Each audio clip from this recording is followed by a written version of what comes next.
യോഹന്നാന്റെ സുവിശേഷം. എന്താണ് സുവിശേഷം? അത് മറ്റാരുമല്ല, കർത്താവാകുന്ന യേശു ക്രിസ്തു. അതാണ് സുവിശേഷം. മതം മാറ്റുന്ന ഇടപാടല്ല. ആമേൻ. ഈ സുവിശേഷം കേട്ട് മനം മാറുക, അതാണ് പ്രധാനമായ കാര്യം. ആളും ബഹളവും, പിള്ളേരുടെ ഭാഷ പറഞ്ഞ ഓളവും വെപ്പറാളവും അല്ല സുവിശേഷം. സുവിശേഷം ഒരു വ്യക്തിയാണ്, അത് കർത്താവാകുന്ന യേശു ക്രിസ്തു. യേശു ക്രിസ്തു ഒരു വിഭാഗത്തിൻ്റെ, ഒരു സംഘടനയുടെ, ഒരു സമൂഹത്തിൻ്റെ ആളല്ല. അവിടുന്ന് മുഴു ലോകത്തിൻ്റെയും ദൈവമാണ്. ഏത് മതത്തിലും കുലത്തിലും കുടുംബത്തിലും നിറത്തിലും നിലവാരത്തിൽപ്പെട്ടവർക്കും യേശുവിനെ അറിയുകയും ആരാധിക്കുകയും അംഗീകരിക്കുകയും സ്നേഹിക്കുകയും സേവിക്കുകയും അനുഗമിക്കുകയും അനുധാവനം ചെയ്യുകയും ആരാധിക്കുകയും ചെയ്യുക. അതുപോലെ യോഗ്യനാണ് യേശു ക്രിസ്തു.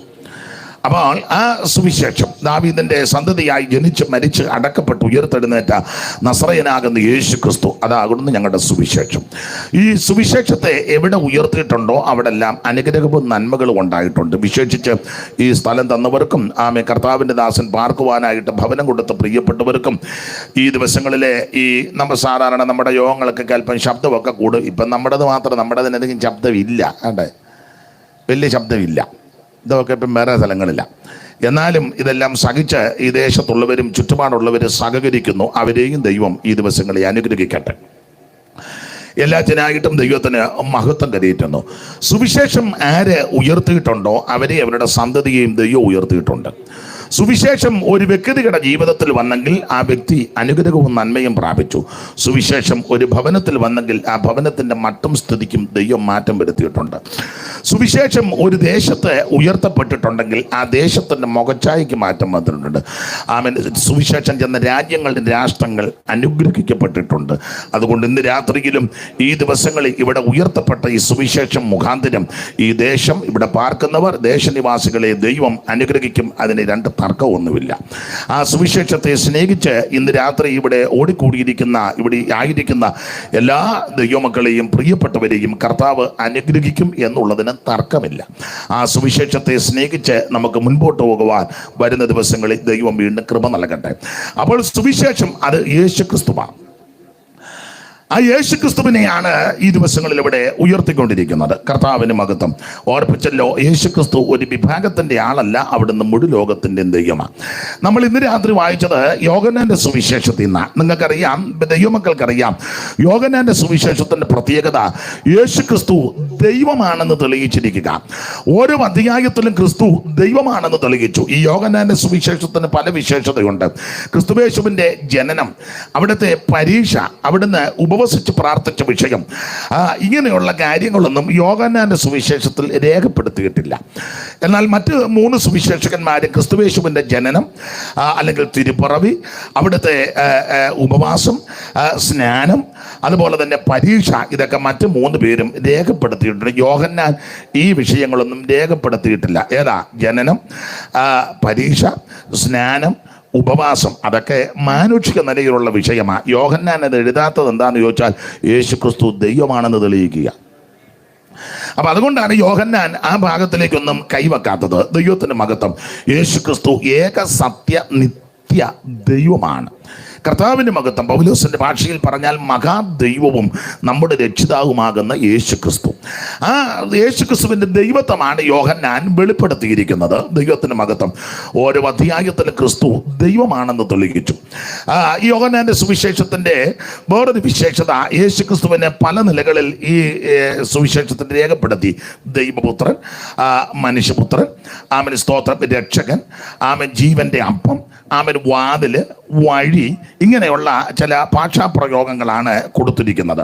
അപ്പോൾ യേശു ക്രിസ്തു ദൈവമാണെന്ന് തെളിയിച്ചിരിക്കുകയാണ്. ആ ദൈവദത്തമായ കാര്യങ്ങൾ, ദൈവപ്രവർത്തികളാണ് ഓരോ അധ്യായത്തിലും. അവിടുന്ന് അത്ഭുതം കണ്ട ദൈവമാണ്. നമ്മുടെ കർത്താവാകുന്ന യേശു ക്രിസ്തു അനവധി നിരവധി അത്ഭുതങ്ങൾ ചെയ്തു. ആ അത്ഭുതങ്ങളെല്ലാം കൂടി എഴുതിയ പുസ്തകം ലോകത്തിൽ പോലും ഒതുങ്ങത്തില്ലെന്ന 21-ാം അധ്യായത്തിൻ്റെ 25-ാമത്തെ വാക്യത്തിൽ യോഹന്നാൻ രേഖപ്പെടുത്തിയിരിക്കുന്നത്. 21-ാം അധ്യായത്തിൻ്റെ 25. ദൈവമക്കൾക്കെല്ലാം ഈ വാക്യങ്ങൾ തിട്ടമാണ്. അറിയാത്ത ആരെങ്കിലും ഉണ്ടെങ്കിൽ അവരുടെ അറിവിനായി ഇത് പൊതുവിൽ വായിക്കുന്നതും ഇത് കേൾപ്പിക്കുന്നതും. വായിച്ചാട്ടെ 21-ന്റെ 25. യേശു ചെയ്തത് മറ്റു പലതും ഉണ്ട്. നമ്മുടെ കർത്താവാകുന്ന ക്രിസ്തുയേശു ചെയ്ത അനേക അത്ഭുതങ്ങളുണ്ട്. 1-2 രോഗിയെ സൗഖ്യമാക്കി വെച്ച് പിന്നെ യേശുവും രോഗിയായി പോവുമല്ലായിരുന്നു. ഒന്ന് രണ്ട് പേർക്ക് ആശ്വാസവും വിടുതലും കൊടുത്തിട്ട് പരിവക്കേട് പിടിച്ചു പോയ ആളല്ല യേശു. നിരവധി ആൾക്കാർക്ക് യേശു സൗഖ്യം കൊടുത്തു. എല്ലാം കൂടെ എഴുതാൻ ഒക്കത്തില്ല. അവൻ അവിടെ വായിക്കുന്നത് യേശു ചെയ്ത മറ്റ് അനേക സംഭവങ്ങൾ പലതുമുണ്ട്. അത് ഓരോന്നായി എഴുതിയാൽ, അത് ഓരോന്നായിട്ട് അങ്ങോട്ട് എഴുതിയ പുസ്തകങ്ങൾ ലോകത്തിൽ പോലും ഒതുങ്ങുകയില്ല. അപ്പൊ ശ്രദ്ധിച്ചേ, നമ്മുടെ കർത്താവാകുന്ന ക്രിസ്തുയേശു നിരവധി അനവധി അത്ഭുതങ്ങൾ ചെയ്തു. യേശുവിന്റെ അടുക്കൽ വന്ന ആരും നിരാശയോടെ പോയിട്ടില്ല. നന്ദി കെട്ടവർക്കൂടെ നന്മ ചെയ്തവനായ യേശു. Praise the lord. 10 കുഷ്ഠരോഗി വന്ന് കർത്താവ് സർവജ്ഞാനി അറിയാം, 9 നന്ദിയില്ല. പക്ഷെ അവിടുത്തെ വിശേഷത, നന്ദിയില്ലാത്തവർക്കൂടെ യേശു നന്മ ചെയ്തു. അതായിരിക്കണം നമ്മുടെ ജീവിതവും. നമ്മളോട് നന്ദികേട് കാണിക്കുന്നവരുണ്ട്, ഉപദ്രവിക്കുന്നവരുണ്ട്, ആക്ഷേപിക്കുന്നവരുണ്ട്, അധിക്ഷേപിക്കുന്നവരുണ്ട്, നാടൻ ഭാഷയിൽ പറഞ്ഞാൽ പാര വെക്കുന്നവരുണ്ട്, ടോർപ്പിടോക്കാരുണ്ട്. പക്ഷേ നമുക്ക് പ്രമാണം എന്നാണെന്നറിയാമോ? അവരെ കാണുമ്പം കയ്യും കൊടുക്കണം, ആത്മാർത്ഥമായി സഹകരിക്കുകയും ചെയ്യണം. ഒക്കുന്നെങ്കിൽ ഒരു നന്മ ചെയ്തേക്കണം, സാഹചര്യം ഉണ്ടെങ്കിൽ. മിണ്ടുന്നില്ല ആരും. സ്തോത്രം. ഞാൻ വളരെ പ്രാഗൽഭ്യത്തോടെ ഈ വിഷയങ്ങളൊക്കെ സംസാരിക്കാറുണ്ട്. അതിന് പ്രാഗൽഭ്യം ഉണ്ട്, അതുകൊണ്ടാണ്. സ്തോത്രം. ഉപദ്രവിക്കുന്നവർക്ക് വേണ്ടി പ്രാർത്ഥിക്കണം, കാണുമ്പം കയ്യും കൊടുത്തേക്കണം. എന്തുകൊണ്ട് വിശേഷം? നല്ല മനസ്സോടെ ചോദിക്കുകയും ചെയ്യണം. ദോഷമൊന്നും ഒപ്പിക്കരുത്, നമുക്കൊരു ദോഷവും വരികയില്ല. അതാ യേശു പഠിപ്പിച്ച മാർഗം. നിങ്ങളെ ഉപദ്രവിക്കുന്നവർക്ക് വേണ്ടി പ്രാർത്ഥിക്കണം, അവരെ സ്നേഹിക്കണം. ഈ വശത്തടിച്ചാൽ ഈ വശവും കൂടെ കാണിച്ചു കൊടുക്കണം. ഉടുപ്പ് ചോദിക്കുന്നവന് പുതപ്പൂടെ കൊടുത്തേക്കണം. 1 നാഴിക നടക്കാൻ നിർബന്ധിച്ചാൽ 2 നാഴിക നടക്കണം. ശത്രുവിന് വിശക്കുന്നെങ്കിൽ തിന്മാൻ കൊടുക്കണം. അതൊന്നും പറഞ്ഞിട്ട് ആർക്കും സന്തോഷവുമില്ല, ആരും ഇളകുന്നുമില്ല. വേണ്ട, ഇങ്ങനെ തന്നെ പോട്ടെ. പണ്ടൊരാൾ പറഞ്ഞ പോലെ ചിങ്ങം വരെ പോട്ടെന്ന് പറഞ്ഞ പോലെ ഇങ്ങനെ തന്നെ 9 വരെ പോട്ടെ. അപ്പൊ ശ്രദ്ധിക്കുക, ഇതാണ് യേശുവിൻ്റെ മാതൃക. കർത്താവിൻ്റെ ഒരു വിശേഷത, കർത്താവ് നല്ല രീതിയിൽ ഇടപെട്ടത്. നിങ്ങൾക്ക് വചനം പഠിക്കുന്നവർക്കറിയാം, നമ്മുടെ കർത്താവ് അന്ത്യത്താൻ കഴിഞ്ഞ് പ്രാർത്ഥിപ്പാൻ കിദ്രോത്തോട്ട് കിടന്ന് ഒലിവുമലയിൽ ചെന്ന് ശിഷ്യവൃന്ദങ്ങളുമായിട്ടിരുന്ന് ആ കർത്താവ് പ്രാർത്ഥിക്കാനായിട്ട് ചെന്നു. അപ്പോൾ വേറിട്ട് മാറി പ്രാർത്ഥിക്കുക. മരണവേദനയാൽ, അതിദുഃഖത്താൽ, അതിവേദനയാൽ യേശു പ്രാർത്ഥിക്കുക. അവിടുത്തെ വിയർപ്പ് തുള്ളി രക്തത്തുള്ളിയായിട്ട് നിലത്ത് വീണു. മനുഷ്യവർഗത്തിന്റെ പാപ പരിഹാരത്തിന് വേണ്ടി അവിടുന്ന് കഷ്ടാനുഭവങ്ങളിലേക്ക് പ്രവേശിക്കാൻ പോകുകയാണ്. ഇതെല്ലാം കൂടെ മുൻപിൽ കണ്ട് നമ്മുടെ കർത്താവ് പ്രാർത്ഥിക്കുമ്പോൾ വിയർപ്പ് രക്തത്തുള്ളിയായിട്ട് വീണു. അതിവേദനയാ, മനോവേദനയാ. ഈ സന്ദർഭത്തിലാണ് യൂദയുടെ ഒറ്റിക്കൊടുപ്പനാൽ വാളും വടിയും തീപട്ടിയും പന്തങ്ങളുമായി ഒരു കള്ളനെ, കൊള്ളക്കാരനെ, കൊലപാതകനെ, ഒരു ദുഷ്പ്രവർത്തിക്കാരനെ പിടികൂടാൻ വരുന്നത് പോലെ അവര് രാത്രിയിൽ കയറി വരികയാ. അങ്ങനെ കയറി വന്ന് യേശുവിനെ പിടിച്ചു കെട്ടി. അപ്പോൾ അങ്ങനെ പിടിക്കാൻ വന്നപ്പോൾ കൂടെയുള്ള ഒരാള് വാളെടുത്ത് വന്നവന്റെ മഹാപുരോഹിതന്റെ ദാസന്റെ പെടലിക്കാ വെട്ടിയത്. പക്ഷേ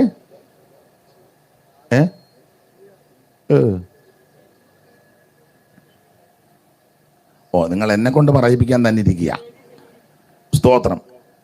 വെള്ളിക്ക് വെട്ടിയത് ഉന്നം തെറ്റി, അല്ല തെറ്റിയത് നന്നായി.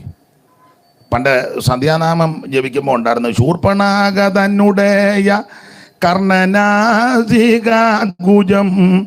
അപ്പം ശൂർപ്പണകയെ പണ്ട് ഒരു വെട്ടി. അത് അറിയാവുന്നവർക്കറിയാം. അത് ശൂർപ്പണക തന്നുടയ കർണനാസികാകുജം. ഇത് മുഴുവൻ വെട്ടി തകർത്തു. അതുപോട്ടെ, നമ്മുടെ വിഷയമല്ല, ഇടയ്ക്ക് കയറി പറഞ്ഞതേ ഉള്ളൂ. ശനി നോക്കുന്ന അത് തന്നെ എന്തുവാ സംഭവിച്ചത്, അങ്ങോട്ട് തിരിച്ചു പോകുമ്പോൾ പറഞ്ഞു തരാം. അപ്പൊ ചുരുക്കി പറഞ്ഞാൽ, ഈ ശിഷ്യന്മാരിൽ ഒരാള് ആ മഹാപുരോഹിതന്റെ ദാസനിട്ട് വെട്ടി, ചെവി താഴെ പോയി. ഇതുപോലൊരു സംഭവം പണ്ട് നടന്നതാ കേരളത്തില്. CP കിട്ടൊരു വെട്ട്. ജോഡി, നിങ്ങൾ കേരളത്തിലൊന്നും അല്ലേ? പിന്നെ നല്ല നീണ്ട മൂക്കായിരുന്നു. സ്തോത്രം. കറണ്ട് പോയപ്പോഴാ എന്നെ ആ പോക്ക് പുള്ളി അങ്ങ് പോകുമായിരുന്നു. ആട്ടെ, അത് വേറൊരു വിഷയം. പുള്ളി പണ്ട് തിരുവല്ലായി വന്ന് പറഞ്ഞെന്നാ പറഞ്ഞത്, 2 CP വേണ്ടാന്ന്. 2 CP തിരുവല്ലായി വേണ്ട. കാരണം CP മാത്രമുണ്ട് അവർ ചാലക്കുടി. അപ്പം പഴമക്കാർ പറഞ്ഞുള്ള അറിവാ. പുള്ളിയെ എന്ന് ദിവാനല്ലേ, അങ്ങോട്ട് വിളിച്ചപ്പം അന്നത്തെ കാലത്ത് ഏറ്റവും വലിയ നോട്ടാ 100 രൂപയുടെ നോട്ടുമാല 2 വശത്തും. പുള്ളി നോക്കിയപ്പോൾ ഇവിടെ നോട്ടുമാല ഇട്ടാ സ്വീകരിക്കുന്നത്. പുള്ളി അവിടെ പോയിച്ചൊരു ചെറിയ പ്രയോഗം നടത്തി. ബാങ്കിലുള്ളവരെല്ലാം വിളിച്ചു പറഞ്ഞ് രാത്രി വിഡ്രോ ചെയ്തേക്കാൻ. മുഴുവൻ എണ്ണം കൂടെ വിഡ്രോ ചെയ്ത് ബാങ്ക് പൂട്ടി, കാര്യമില്ലായിരുന്നു. എൻ്റെ പുള്ളി പറഞ്ഞത് കേരളത്തിൽ 2 CP വേണ്ടാന്ന്. CP മാത്രം വേണ്ട, CP രാമസ്വാമി അയ്യരും വേണ്ട, 1 CP മതി. അതാ പുള്ളിക്കൊട്ടൊരു വെട്ട്. അവിടെ ഞാൻ ആ ഭാഗത്തേക്കൊന്നും പോകുന്നില്ല.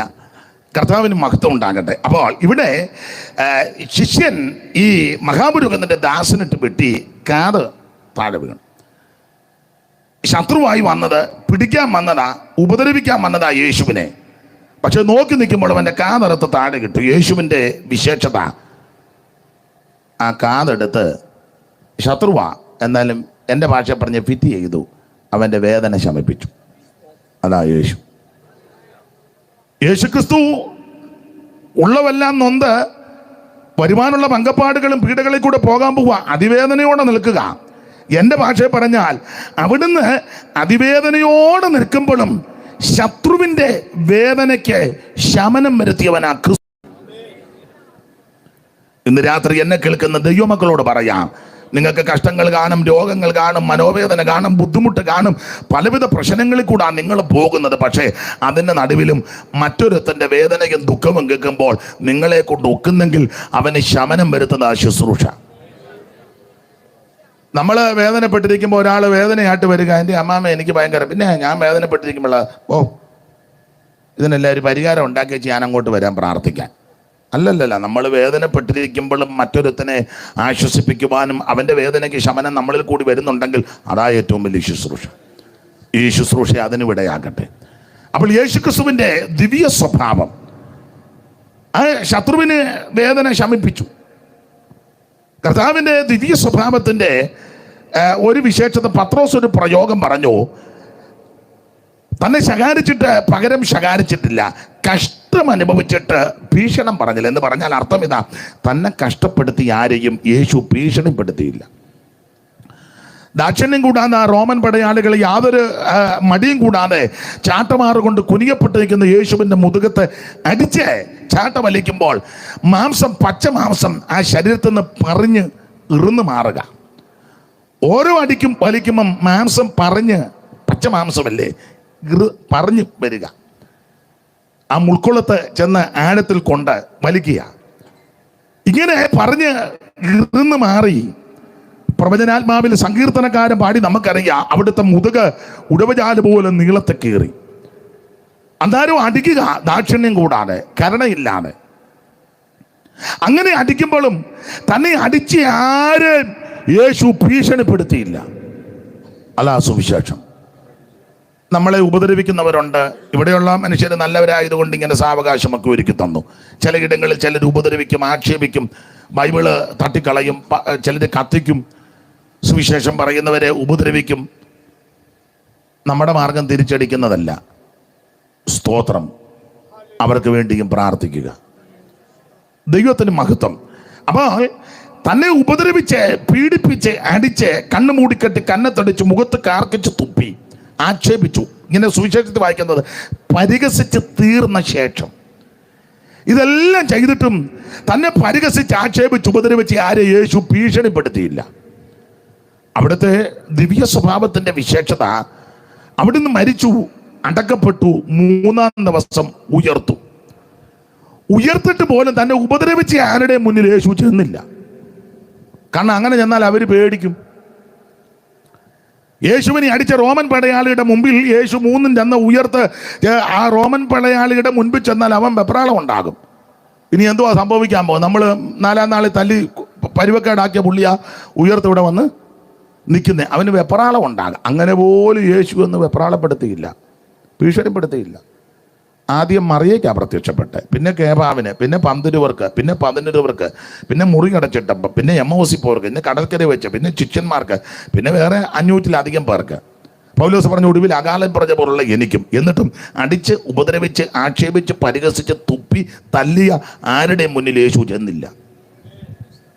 ചെന്നാൽ അവർ പേടിക്കും. അതുകൊണ്ടാണ് ചെല്ലാഞ്ഞ്. ഞാനോ നിങ്ങളാന്ന് ഉയർത്തെടുന്നിട്ട് ആദ്യം ചെല്ലുന്നത് കറുത്ത ഗ്ലാസ് ഇട്ട കാറിൽ ഹെരോദാവിൻ്റെ പാലസിൻ്റെ വാതിക്കെ. അവനാന്നല്ലോ എഴുതി കൊടുത്തത് ക്രൂശിച്ചേക്കാൻ. നമ്മൾ ആ കാറിൽ അവൻ്റെ കൊട്ടാരത്തിൻ്റെ സൈഡിൽ ചെന്നിങ്ങനെ ഹോൺ അടിച്ച് വെച്ചാൽ അവിടെ പമ്മി കിടക്കും. ഇടയ്ക്കിടയ്ക്ക് നോക്കും, കരാതാവും മട്ടപ്പാവിലും എല്ലാം വന്ന് സൂക്ഷിച്ച് അങ്ങനെ വന്നിരിക്കുമ്പോൾ ഒന്നുകൂടെ ഓണടിച്ച് അപ്പോൾ കരോധ നമ്മളെ കണ്ട് അയാൾ താഴെ വീണ് യാകുകയും ചെയ്യും എന്ന് പറഞ്ഞാൽ അങ്ങനെ പോലും യേശു ചെന്ന് ആരെയും ഭീഷണിപ്പെടുത്തിയില്ല. അതാണ് യേശു ക്രിസ്തു. ആ ക്രിസ്തുവിൻ്റെ ദിവ്യ സ്വഭാവം ഇന്ന് രാത്രിയിൽ എല്ലാവരുടെ ഉള്ളത്തിൽ വ്യാപരിക്കട്ടെ. ദൈവത്തിന് മഹത്വം. അതാ സുവിശേഷം. അപ്പോൾ യേശു ക്രിസ്തു നന്ദി കെട്ടവർക്കൂടെ നന്മ ചെയ്തവനാ ആമേൻ കർത്താവാകുന്ന ക്രിസ്തു. അതുകൊണ്ടാണ് യോഹന്നാൻ പറഞ്ഞത് നിരവധി അത്ഭുതങ്ങൾ യേശു ചെയ്തു. വന്ന രോഗികളെല്ലാം യേശു സൗഖ്യമാക്കി. അവൻ നാനാ വ്യാധികളാലും ബാധകളാലും വളഞ്ഞവർ, ഭൂതഗ്രസ്തർ, ചന്ദ്രരോഗികൾ, പക്ഷപാതക്കാർ, ദീനക്കാർ, മുടന്തർ എന്ന് വേണ്ട, അവിടുത്തെ അടുക്കൽ വന്ന് ആരും നിരാശയോടെ വിട്ടിട്ടില്ല. അവർക്കെല്ലാം നന്മ ചെയ്തവൻ, വിടുതൽ ചെയ്തവനാ യേശു. ഇന്ന് രാത്രിയിലും നിനക്ക് നന്മ ചെയ്യുവാൻ, നിന്റെ കുടുംബത്തിന് നന്മ ചെയ്യുവാൻ, നിന്നെ വിടുവിക്കുവാൻ മതിയായവൻ ഇന്ന് രാത്രി നമ്മുടെ നടുവിൽ കൂടെ നടന്നുകൊണ്ടിരിക്കുകയാണ്. നന്ദി കെട്ടായി നാരക അഗ്നിയിൽ നിന്നും നന്ദി കെട്ടായി നാരക അഗ്നിയിൽ നിന്നും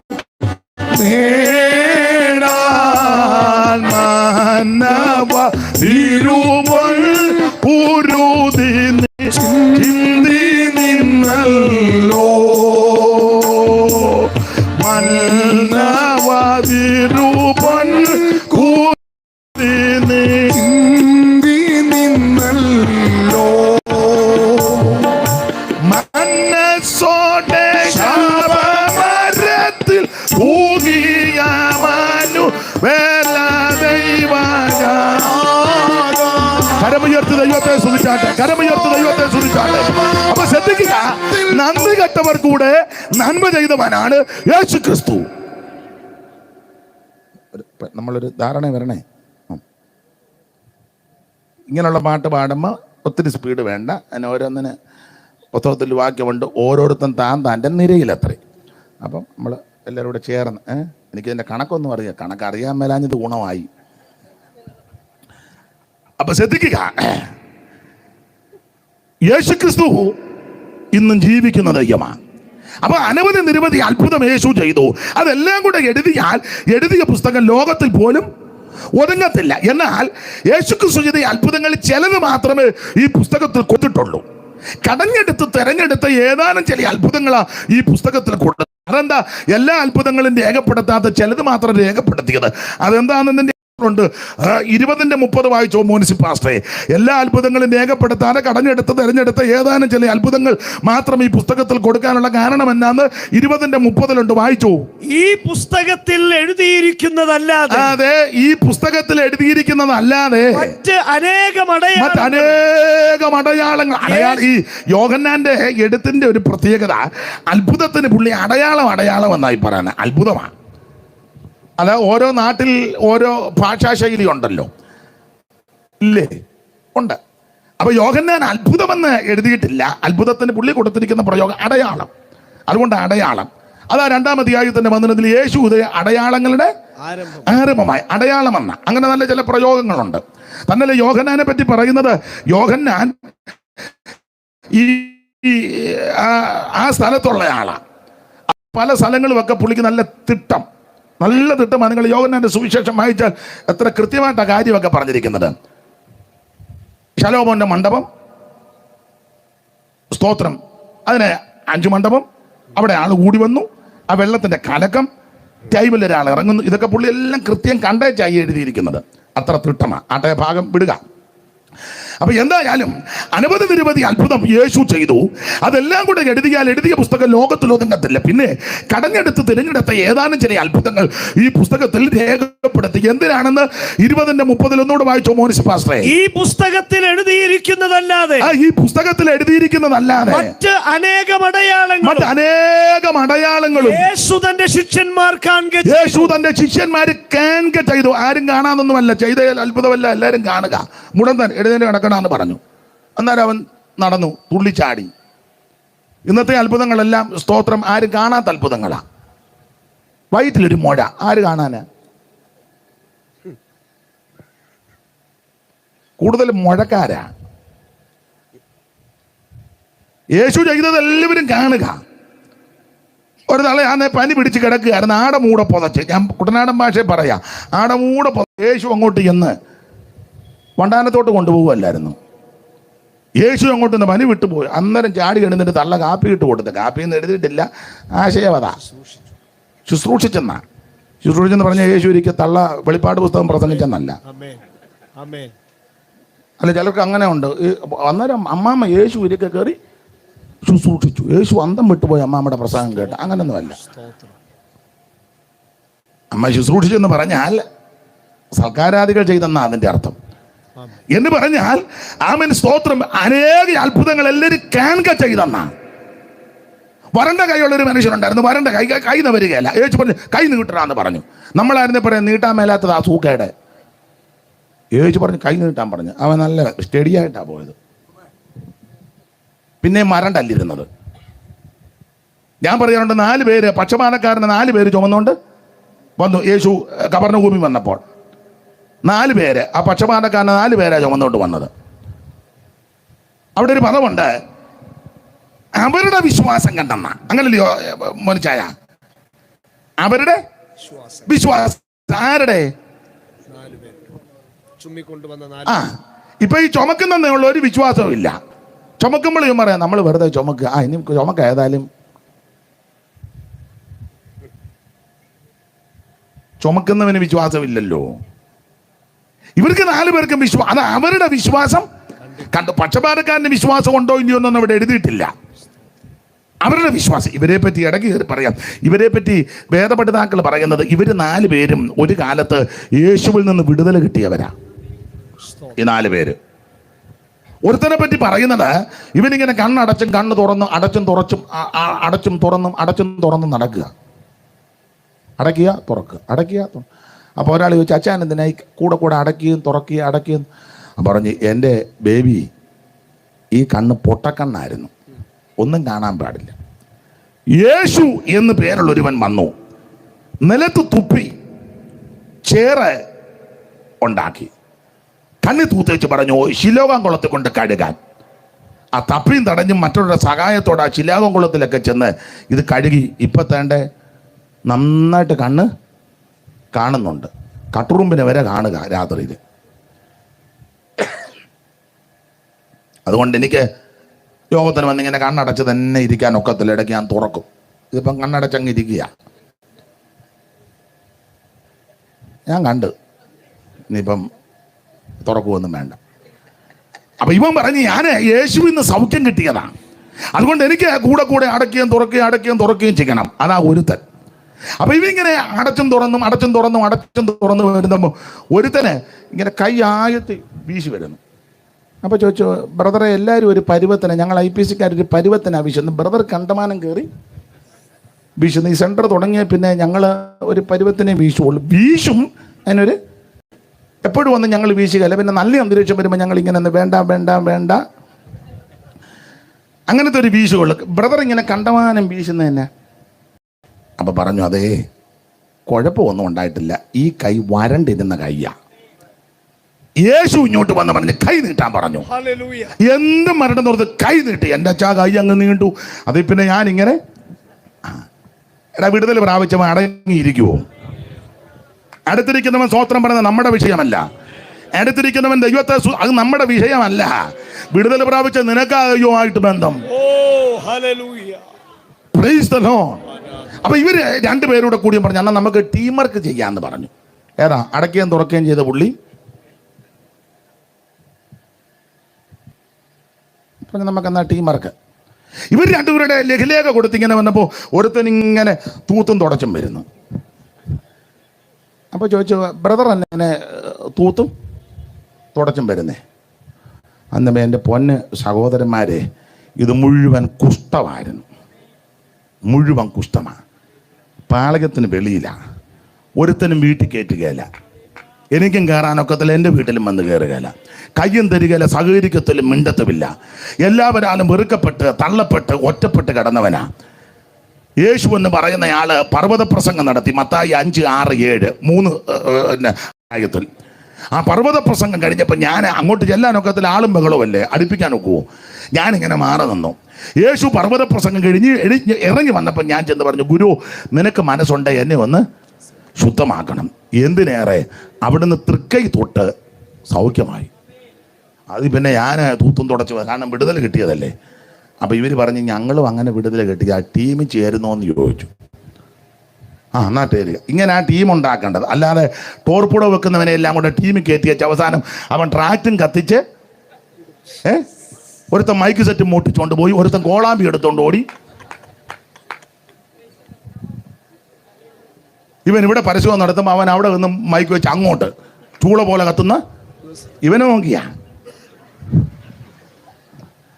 ആട്ടെ, ഞാൻ ആ ഭാഗത്തേക്കൊന്നും പോകുന്നില്ല. ദൈവത്തിന് മഹത്വം. ഇതാ ടീം വർക്കേ. ഇവർ 3 പേരോട് അങ്ങ് യോജിച്ചേ അവര് നന്നായി കഴിഞ്ഞപ്പം ഇവർ 3 പേരുടെ ലഘുലേഖയൊക്കെ കൊടുത്ത് ഇങ്ങനെ വന്നപ്പോൾ ഒരുത്തൻ ഇങ്ങനെ തുള്ളിച്ചാടി നടക്കുക. അവൻ എന്ത് ചെയ്താൽ തറയെ നിൽക്കുന്നില്ല. ചോദിച്ചു, എന്നെ ബ്രദർ, ഞങ്ങളൊക്കെ വല്ലപ്പോഴും ഒന്ന് തുള്ളുകയുള്ളൂ ബ്രദർ, ഇങ്ങനെ തുടക്കം പോലെ ഇങ്ങനെ തീരുന്നതിനും വരെ ഞങ്ങൾ സെൻട്രൽ കൺവെൻഷൻ തുടങ്ങുമ്പോൾ ഒന്ന് തുള്ളും, പിന്നെ തീരുന്ന മുറുക്കി ഞങ്ങൾ ഒത്തെങ്കിലും ഒന്ന് തുള്ളും, പിന്നെ ഫോട്ടോയും വീഡിയോ ഉണ്ടെങ്കിൽ ഞങ്ങൾ കണ്ടമാനം ഒന്ന് തുള്ളും, അല്ലേ ഞങ്ങളങ്ങനെ തുള്ളുകയല്ല. ഞങ്ങൾ വല്ലപ്പോഴും ഒക്കെ തുള്ളുന്നു. ബ്രദർ ഇങ്ങനെ തുടക്കം മുതൽ തുള്ളി നിൽക്കുന്നത്. അവൻ പറഞ്ഞു, എൻ്റെ പൊന്നച്ചാ എങ്ങനെ തുള്ളാതിരിക്കും? അയ്യോ, ഞാൻ പക്ഷപാതം പിടിച്ച് കിടന്നവനാ. സ്തോത്രം സ്തോത്രം. കൊളക്കരയിലേ കുളം കലക്കുമ്പം ഇറങ്ങാൻ നോർത്ത് ചെല്ലും. എനിക്ക് മുമ്പ് ഒരുത്തൻ ഇറങ്ങിയേച്ച് പോകും.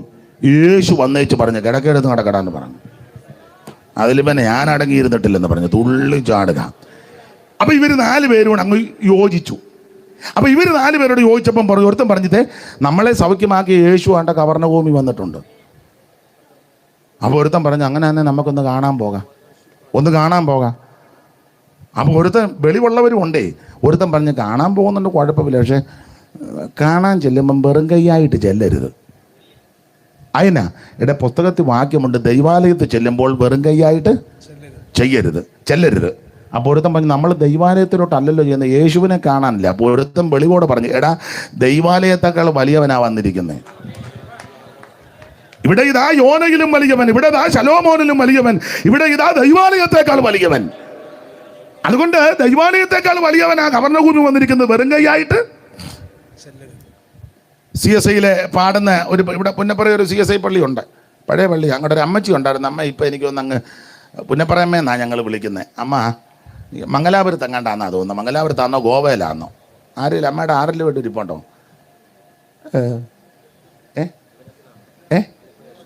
എവിടെയാ? യവനേശ്വറില്ല അമ്മ പള്ളിയുടെ പഴയ അമ്മയാ. പിന്നെ അമ്മയ്ക്ക് എനിക്കൊന്ന് 95 വയസ്സെങ്ങാണ്ടുണ്ട്. അമ്മ എല്ലാം മിടുക്കിയോ. പണ്ട് കാവാലത്തൊരു മരണം നടന്നപ്പം ഒത്തിരി പേരുണ്ട്. അമ്മയോട് പറഞ്ഞ് പ്രാർത്ഥിക്കുക. അമ്മ നല്ല പിള്ളേരുടെ ഭാഷ പറഞ്ഞല്ലേ വെടിക്കുറ്റി പോലെ പ്രാർത്ഥിച്ച്. അല്ല ബോധക്കേടൊന്നും അല്ല വിളിച്ച് പറഞ്ഞ്. ഞാൻ മംഗലാപുരത്ത് ചെന്നപ്പോൾ അമ്മയെ കണ്ട. അമ്മയുടെ കൊച്ചുമോൻ അവിടെ ഉണ്ട്, പാസ്റ്റർ. അപ്പം ഞാൻ പറഞ്ഞത് അത് പറയാനാ പറഞ്ഞത്. CSIയിലെ പഴയ ഒരു പാട്ടുണ്ട്. എനിക്ക് പാടാൻ ട്യൂണും സ്വരവും ഇല്ല. അറിയാവുന്നവർ വേണേ എൻ്റെ കൂടെ ഒന്ന് നന്നായിട്ട് പാടണം. ഞാൻ അത്ര നന്നായിട്ടല്ല പാടുന്നത്, പിന്നെ സന്ദർഭം വന്നുകൊണ്ടൊരു ശീലം. ആ പാട്ടിങ്ങനെ, ദൈവസന്നിധി ചെല്ലുമ്പോൾ വെറുതെ ചെല്ലരുത്, വെറും കൈയായിട്ടും ചെല്ലരുത്. അത് ആ പാട്ടിൻ്റെ വരി തെറ്റുകാരനെ ക്ഷമിക്കണേ. വേറും കൈയായി ഞാൻ ചെല്ലുമോ രക്ഷകൻ മുൻപിൽ നിൽപ്പാൻ. കുഞ്ഞുഞ്ഞമ്മാമ പാടുന്നുണ്ടെന്ന് തോന്നല്ലയോ? മാമയ്ക്ക് അറിയത്തില്ലേ പാട്ട്? അതാ, നമുക്ക് രണ്ടും കൂടെ പാടാം, വേറെ ആരും ഇല്ല. വേറും കൈയായി ഞാൻ ചെല്ലുമോ രക്ഷകൻ മുൻപിൽ നിൽപ്പാൻ. ഒരു ദേഹി പോലും ഇല്ല തെങ്ങനെ വണങ്ങും ഞാൻ. വേറും കൈയായി ഞാൻ ചെല്ലുമോ രക്ഷകൻ. പാടാൻ വയ്യ. അപ്പോൾ വെറുങ്കൈയായിട്ട് ചെല്ലരുത്. അപ്പോൾ ഇവര് പറഞ്ഞു ദൈവാലയത്തെക്കാൾ വലിയ വെറുങ്കൈയായിട്ട് ചെല്ലരുത്. അപ്പൊ പറഞ്ഞു നമ്മുടെ കയ്യിൽ ഒന്നുമില്ലല്ലോ. അപ്പോൾ ഒരുത്തൻ പറഞ്ഞു അവിടെ എനിക്ക് പരിപാടി ഉണ്ട്, ഇവിടെ അടുത്ത് ഒരു പക്ഷപാതക്കാരൻ കിടപ്പുണ്ട്, നമുക്ക് അവനെ പൊക്കിക്കൊണ്ട് പോണം. അപ്പോൾ ഒരുത്തൻ ചോദിച്ചു അവന് സമ്മതമാണോ? അതൊന്നും വിഷയമല്ല, പക്ഷപാതം പിടിച്ച് കിടക്കല്ലേ, കട്ടിലോടെ പൊക്കുക എന്ന് പറഞ്ഞു. ചില കേസൊക്കെ അങ്ങനെ ചെയ്തെങ്കിലും ഒക്കുള്ളൂ. സ്തോത്രം. ഇവനെ കട്ടിലോടെ പോക്കുക. ചുരുക്കി പറഞ്ഞാൽ അങ്ങനെ അവർ എന്ന ആ പക്ഷപാതക്കാരനെ കട്ടിലോടെ പോക്കി. കട്ടിലിന് എത്ര കാല?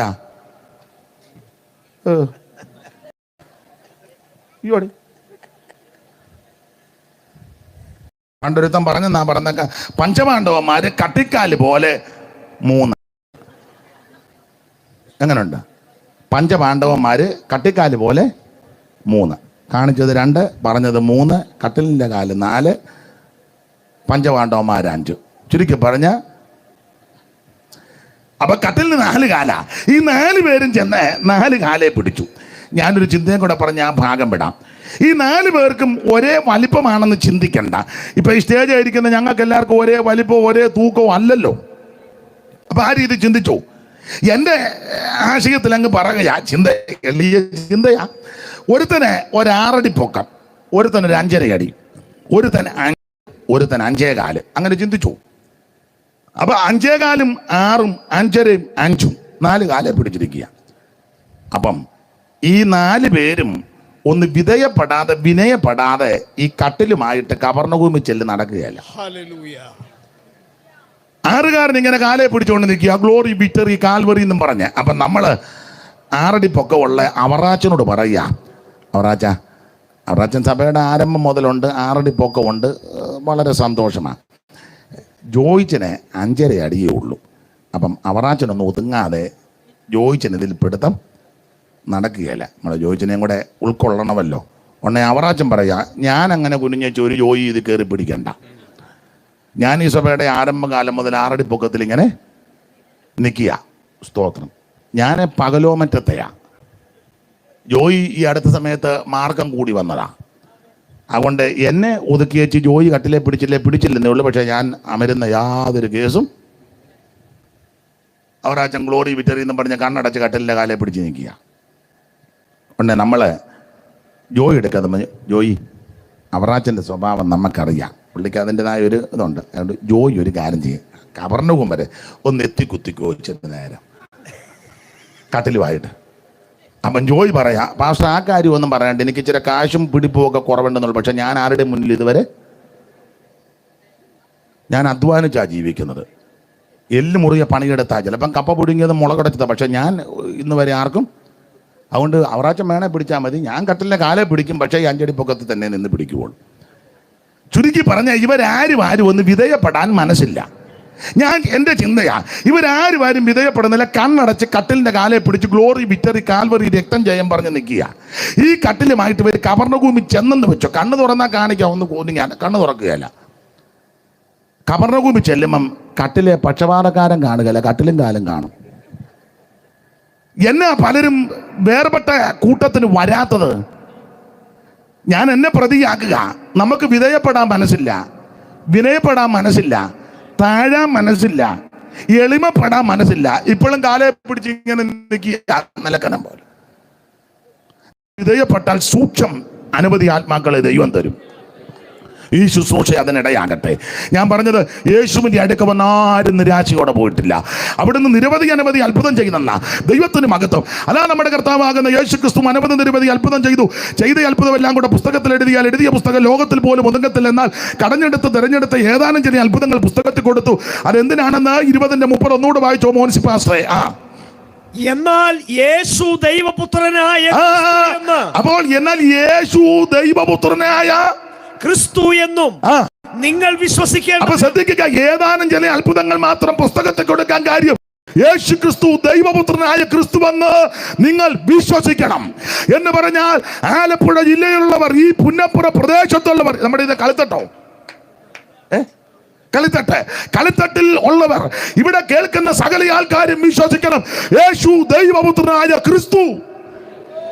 വിശ്വസിച്ചേച്ച് അങ്ങ് പോകുകയല്ല. അടുത്ത വാക്യം വായിച്ച, വിശ്വസിച്ചിട്ട് അവന്റെ നാമത്തിൽ നിങ്ങൾക്ക് ജീവൻ ഉണ്ടാകേണ്ടതിനും നിത്യജീവൻ ഉണ്ടാകണം. ഇന്ന് രാത്രി നിനക്ക് ജീവൻ തരുവാൻ, നിത്യജീവൻ തരുവാൻ, നിന്നെ രക്ഷിപ്പാൻ, വിടുവിക്കുവാൻ കഴിവുള്ളവൻ യേശുവാ. ഹല്ലേലൂയ. ആ യേശു ദൈവപുത്രനാണ്. ഇന്ന് രാത്രി വിശ്വസിക്കണം. വിശ്വസിച്ചാൽ മാത്രം പോരാ, ആ വിശ്വാസത്താൽ നിത്യജീവൻ ഉണ്ടാകണം. അതിന് 5 പൈസ മുടക്കണ്ട, കാശ് മുടക്കണ്ട, മൈര് നടക്കണ്ട, ഭൗതിക വസ്തുക്കൾ ഒന്നും കൊടുക്കണ്ട. ഇന്ന് രാത്രി ഹൃദയം കർത്താവിന് കൊടുക്ക്. യേശുവേ, ഞാനൊരു പാപിയായി, എന്നെ രക്ഷിക്കണം, എന്റെ ഉള്ളത്തിലേക്ക് വരണം, എന്നെ അവിടുത്തെ മകളാക്കി തീർക്കണമെന്ന് ഇന്ന് രാത്രി ആര് പ്രാർത്ഥിക്കും അവരെ യേശു രക്ഷിക്കും. അവിടുന്ന് രക്ഷിപ്പാൻ വല്ലഭത്വമുള്ളവനാ. ഇന്ന് രാത്രി അവിടെ നമ്മുടെ നടുവിൽ ഉലാവിക്കൊണ്ടിരിക്കുക. 2 or 3 പേർ എന്ന നാമത്തിൽ എവിടെ കൂടിയാലും നടുവിൽ വരണമെന്ന് അരുളി ചെയ്ത, വാഗ്ദത്തം ചെയ്ത നസറായൻ ഇന്ന് രാത്രിയും മാറത്ത് പൊങ്കച്ച കെട്ടുവനായി, ചുട്ടുപടിപ്പിച്ച വെള്ളോടിന് സദൃശമുള്ള പാനമുള്ളവനായി, 7 നക്ഷത്രം അലങ്കിയിൽ പിടിച്ചവനായി, നിലവിളക്കയുടെ നടുവിൽ നിലയങ്ക ധരിച്ച് നടുകളുന്ന നസറായൻ ഇന്ന് രാത്രി ഇവിടെ ഉലാവിക്കൊണ്ടിരിക്കുക. യേശുവിനെ ഉള്ളത്തിൽ ഏറ്റെടുക്ക്. ഇന്ന് രാത്രി നിനക്ക് ആരോഗ്യം തരുവാൻ, രോഗശാന്തി തരുവാൻ, സമാധാനം തരുവാൻ, സന്തോഷം തരുവാൻ, വിടുതൽ തരുവാൻ കാര്യമുള്ള മെഷിക ഇന്ന് രാത്രി ഇവിടെ നമ്മുടെ നടുവിലുണ്ട്. നടുവിൽ നടക്കും രാജരാജൻ വരുന്നു, വേഗം മാനമേക്ക് പറന്നു പോവാൻ ഒരുങ്ങി നിന്നിടാ. മാറിടാത്തവൻ സത്യമാ, മാറിടാത്തവൻ സത്യമാ. ഓ നടുവിൽ നടക്കും രാജരാജൻ വരുന്നു, വേഗം മാനമേക്ക് പറന്നു പോവാൻ ഒരുങ്ങി നിന്നിടാ.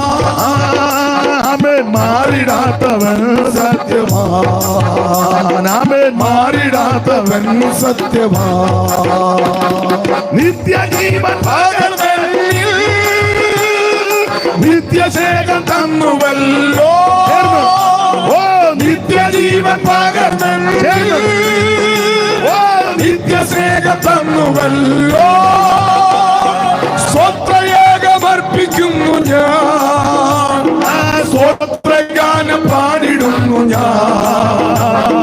നിസ്തുലനാം യേശുവിനെ നിർമ്മലനാം കർത്താവ് നന്ദിയോടെ കീർത്തിച്ചിടുന്നു. നിസ്തുലനാം യേശുവിനെ നിർമ്മലനാം കർത്താവിനെ നന്ദിയോടെ കീർത്തിച്ചിടുന്നു. സ്വത്രയാഗമർപ്പിക്കുന്നു ഞാൻ.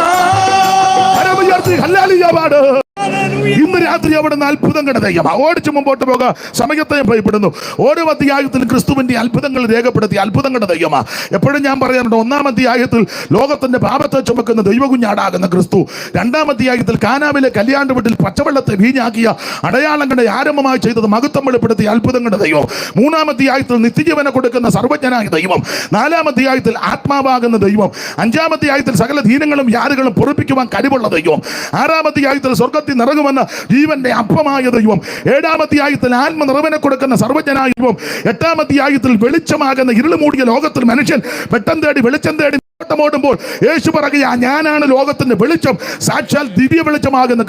9-ാം അധ്യായത്തിൽ പിറവിക്കുരുടനെ സൗഖ്യമാക്കിയ അത്ഭുതം കണ്ടത് എന്ന് പറഞ്ഞാൽ പാരമ്പര്യമാകട്ടെ, ആമൻ കുടുംബദോഷമാകട്ടെ, ശത്രുദോഷമാകട്ടെ, ശുദ്രം ചെയ്തതാകട്ടെ, ആഭിചാരമാകട്ടെ, എന്ത് വിഷയമാണെങ്കിലും ആമൻ അത് ജന്മനാ ഉള്ളതാണെങ്കിലും ജന്മനാ വൈകല്യപ്പെട്ടതാണെങ്കിലും ജനിച്ച് കഴിഞ്ഞതുള്ളതാണെങ്കിലും ഇനി ആമ ഏതെങ്കിലും മരുന്ന് മാറിയതിന്റെ കെടുതി വന്ന രോഗമാണെങ്കിലും സകല രോഗങ്ങളെ പൊറുപ്പിക്കുവാൻ കഴിവുള്ളവനാണ് യേശു. പിറവിയിലെ മുടന്തനെ യേശു സൗഖ്യമാക്കി, പിറവിയിലെ കുരുടനെ യേശു സൗഖ്യമാക്കി, പിറവിക്കുരുടന് കാഴ്ച. അതാ 9-ല്. 10-ാം അധ്യായത്തിൽ നല്ല ഇടയനാകുന്ന യേശു, ആടുകൾക്ക് വേണ്ടി ജീവനെ കൊടുക്കുന്ന ഇടയൻ. സ്തോത്രം. പിന്നെ ഒരു പാട്ടിന്റെ വരി ഓർമ്മ വരുന്നു, പാടിക്കോട്ടെ. അല്ല, വൈസ് പ്രസിഡന്റ് ഉണ്ടെന്ന് ചോദിച്ചോട്ടെ. കാട്ടൂടയോ നീയോ രാണീനെ നേടുവാൻ തേടി നീ വന്നതിനാൽ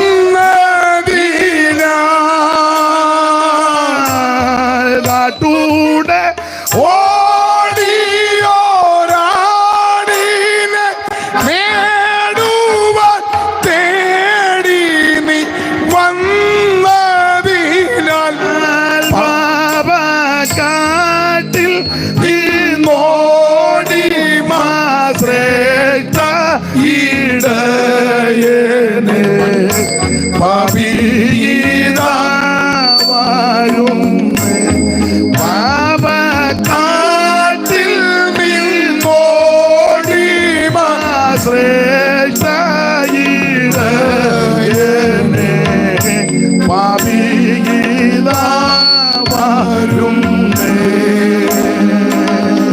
ശ്രീദേവാറ്റിൻ കുട്ടിയെ തിരുപാദം എൻ്റെ ശരണം, തിരുപാദം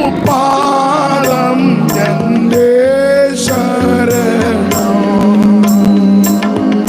ശ്രീദേവാറ്റിൻ കുട്ടിയെ തിരുപാദം എൻ്റെ ശരണം, തിരുപാദം എൻ്റെ ശരണം.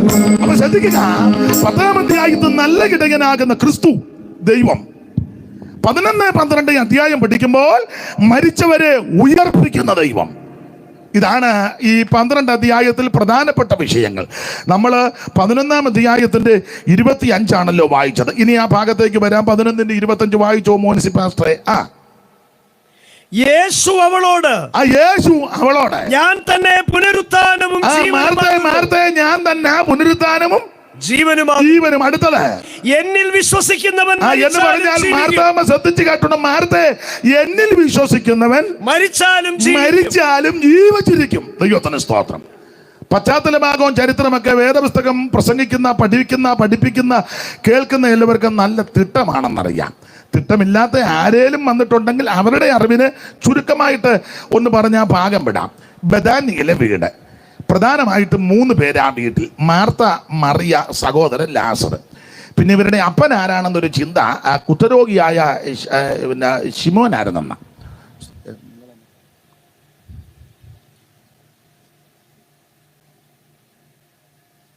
കണ്ട്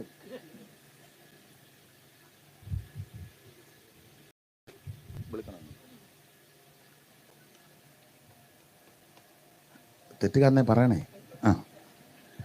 അപ്പൊ ശ്രദ്ധിക്കുക, ഈ വീട്ടില് പ്രധാനമായിട്ട് 3 പേരാ. മാർത്ത, മറിയ, ലാസർ, ഇവരുടെ ബ്രദർ. ഇവരുടെ അപ്പനെ പറ്റി പറയുന്നത് കുഷ്ഠരോഗിയായി ശിമോനായിരുന്നെന്ന.